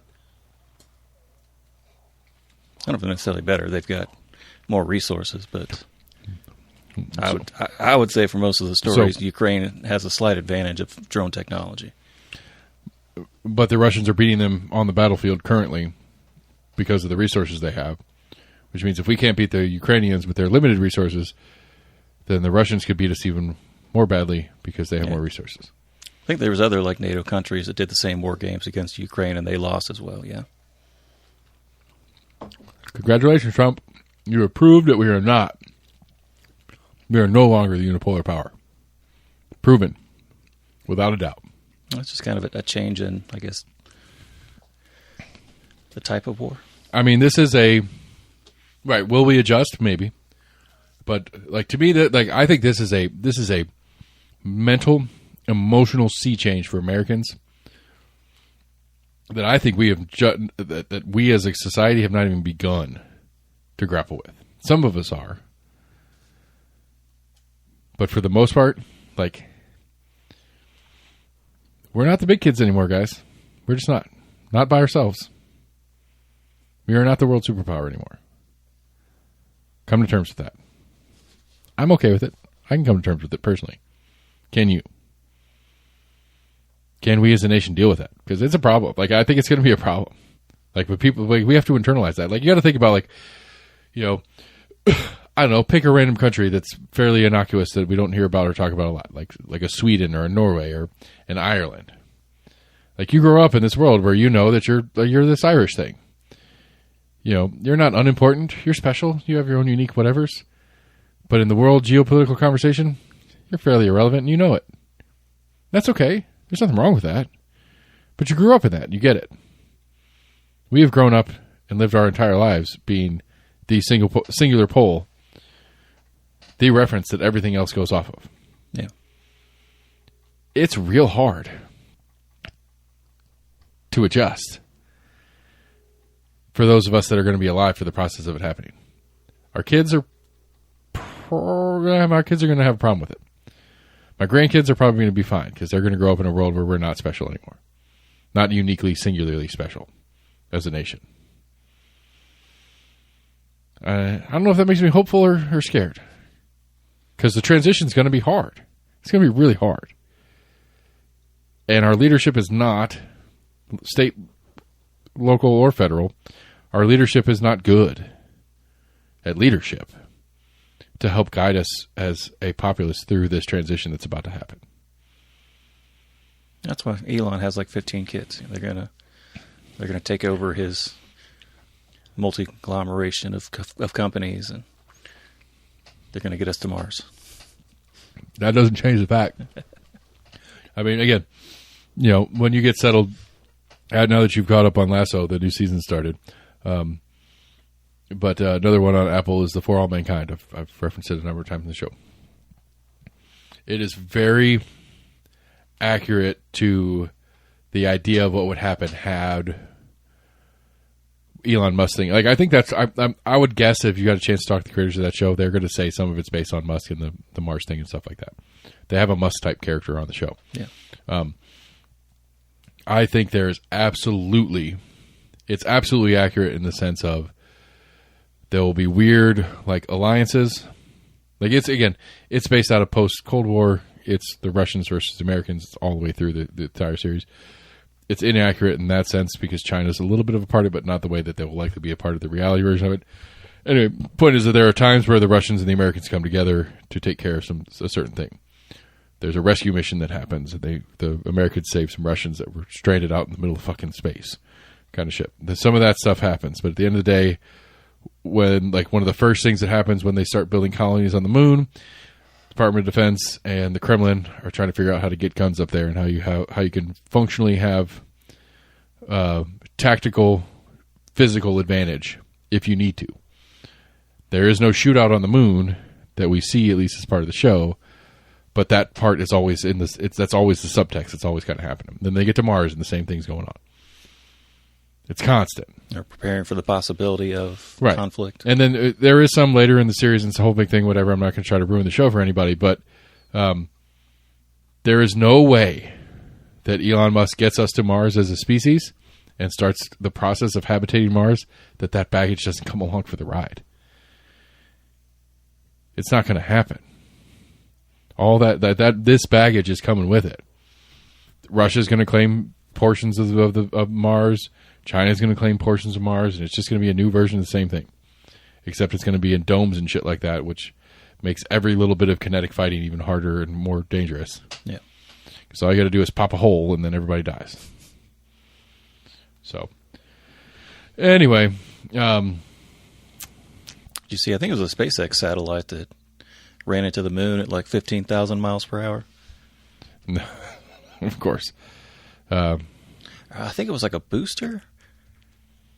I want to say it was a piece that came off of, I guess, like a rocket that went up to put something into space. And I think it was something that was I think it was supposed to like drift off towards like the sun or whatever and kind of burn up. But something happened or whatever. They ended up that it was going to it ran into the moon, I think, this week. Nice. I mean, I don't know. At what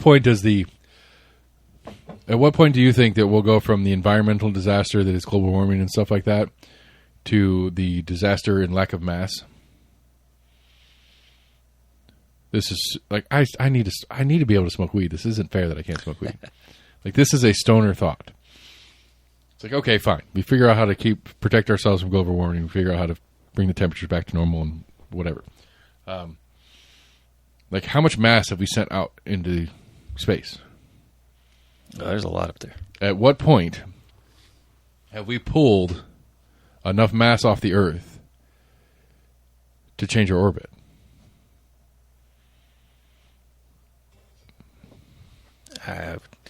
It would take a hell of a lot more to change our trajectory. I mean, and to be fair and accurate, the majority of the mass that has left the surface of the Earth is still in the direct orbit of the Earth, which means that is part of the total mass that is circumnavigating the sun, which is part of why the centrifugal force and the effect of the gravity and how the Earth spins around the sun. Right.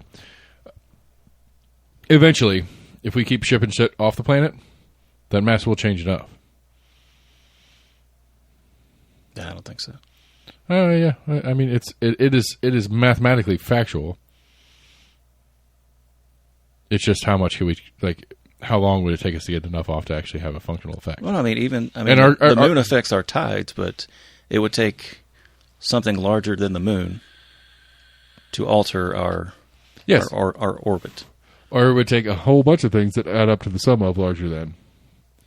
And our orbit's decaying anyway, so maybe it would offset our decay. Right? Our orbit is slowly shrinking. Closer to the sun or further from? I always get that mixed up. No, eventually the sun's going to eventually expand out into the solar system. Right, but I think the orbit of the Earth is I like think it's slowed down some. Like we lose not slows down, but I think we 5 get microseconds a year or something like that. but I think we get closer to.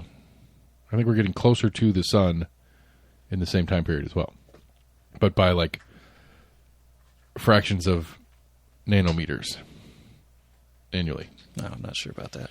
I think it's something like that. It's either. I think it's.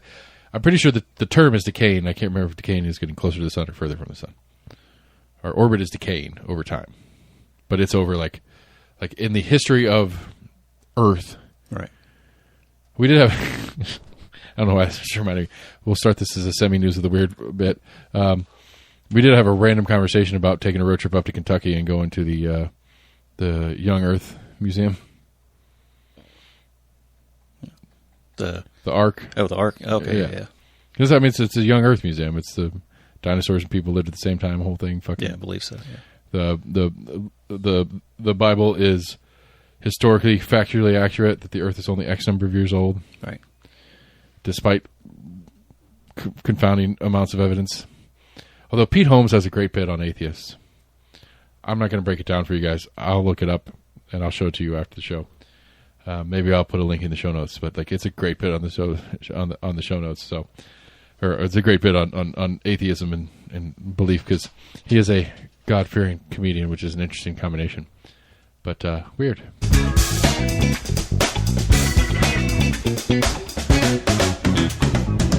Let's see here. I mentioned Count Benface. I think I did see that he lost his.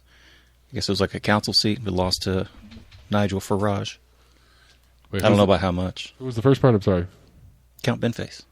Oh, Heard anything about that? no, I have not heard anything about that. Yeah.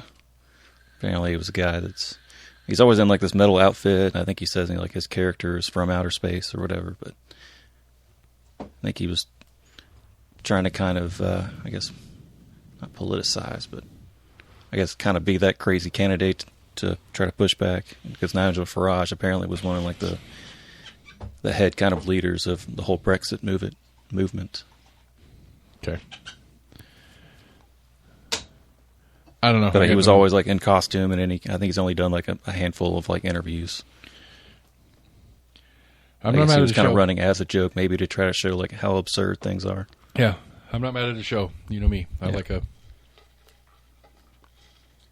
just need a campaign treasurer, and I'll put on a show. Yeah, let's see here. It's nothing too crazy weird. Got a guy that broke the sound barrier. Like, magically? No, not magically. Was it on some sort of piece of equipment that's new and different, or like... It was in a car. Has that Guess not he been was done on the before? Salt Flats. I feel like that's been done before. Set a land speed record reaching 350 miles per hour in the Bonneville Salt Flats. What's the speed of sound? Do. I mean, we've already done that. I feel like that's happened. The record isn't that he broke the speed of sound. The record is that he got that top speed. Right. He set another land speed record, yeah. Yeah. I mean, I go back and forth. That's one of those things that like my brain says like it's so stupid and useless, and what's the fucking point? But then you think about it and you go, well, these guys trying to figure out how to make that thing do that ridiculous thing are developing things that don't exist that can be used for other things. That's what NASA was. Well, NASA was how to deliver nukes all over the world, but also we got Velcro and space ice cream. Like, there's lots of stuff that NASA developed to do the task that then got repurposed into Memory foam. yeah. Get Pens. that fancy memory foam bed. You can thank NASA. Taxpayer dollars. Yeah, you think me, because I am the taxpayer. Singularly, me only. Hey, we didn't talk about Flock this week. You had to say it.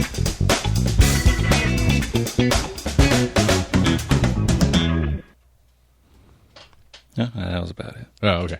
I was trying to not talk about Flock, and so I was trying to distract myself. But we'll see. I think September. No, let's not talk about it. Never I mind. think September 11th is when the CEO's coming. Coming here. Yeah, to speak to county commission. Apparently, they agreed to change some of their parameters. It's I don't know. We'll see. It's bullshit. Yes, maybe. Okay. Do you want to wrap the show Yeah. and not do it? All right. Let's not flock it Give up. me something weird. Come on, we can't finish with an ED flock story. We need to have something. Give me something.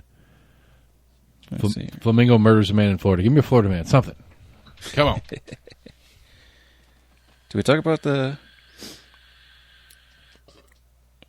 TSA found Civil War era cannonballs in a passenger suitcase in an Alabama airport?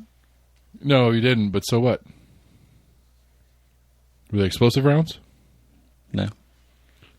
So giant steel balls in a suitcase. Other than being heavy as shit and messing with the weight of the plane, what's the concern? It's probably more like, I'm assuming those were probably in a, what do you call it, like a state park, not like a battle site. So it's probably more like theft of artifact. Okay. Would All be right. my guess. I'll take that angle and not be mad at the story. I just assumed it was TSA who's been like, this guy tried to sneak a weapon on the plane. You know what? We would have caught those cannonballs if good thing we made him take his shoes off, or we wouldn't have caught those cannonballs. Let's see here.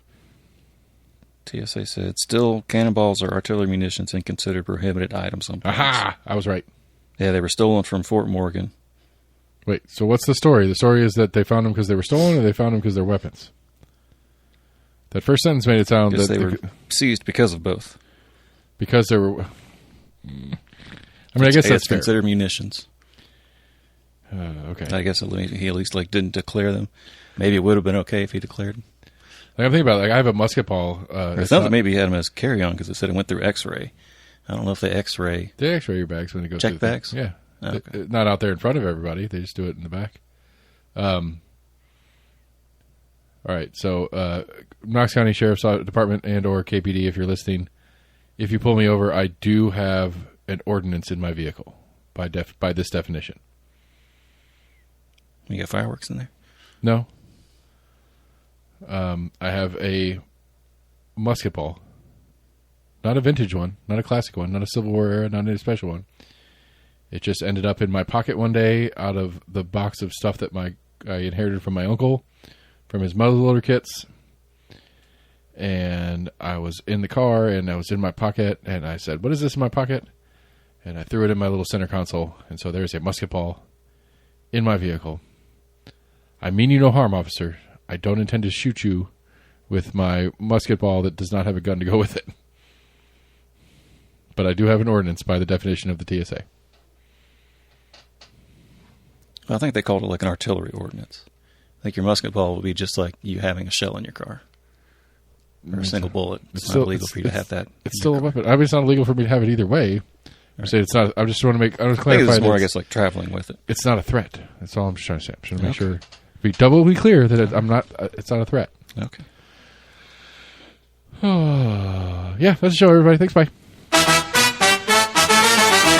All right, we did it. I'm looking forward to speaking with Michael Bear and the Knox Between the Lines. Check him out. Just Google or just go to YouTube and search Knox Between the Lines. They're 4 Knox County residents, conservative-minded people talking about their take on things and how they feel about stuff. One of the guys apparently has a radio show, and this Between the Lines is a larger broadcast company that does other things and stuff like that. So anyway, I don't know. Check him out if you're interested. Almost Agreement at gmail.com, Facebook, Twitter, YouTube, website, almostagreement.com. Check out what you're on there. Like, friend, share, follow, text your friends, do you support the show. Go to your favorite podcast provider. Again, we're on all of them. And hit me up. We're going to studio's hopefully going to move in the next week. And after the studio moves, I'm going to try to do a few more interviews as time permits. So, I don't know. Maybe I'll reach out to Marsha Blackburn, see if Marsha wants to come talk to me. She won't talk to News Channel 5, so maybe she's... I don't know. Maybe she's interested in talking to some small town guy and get that feel going. So I don't know. You know me. I'm dumb enough. I'll send the email. It's not that hard. Bye.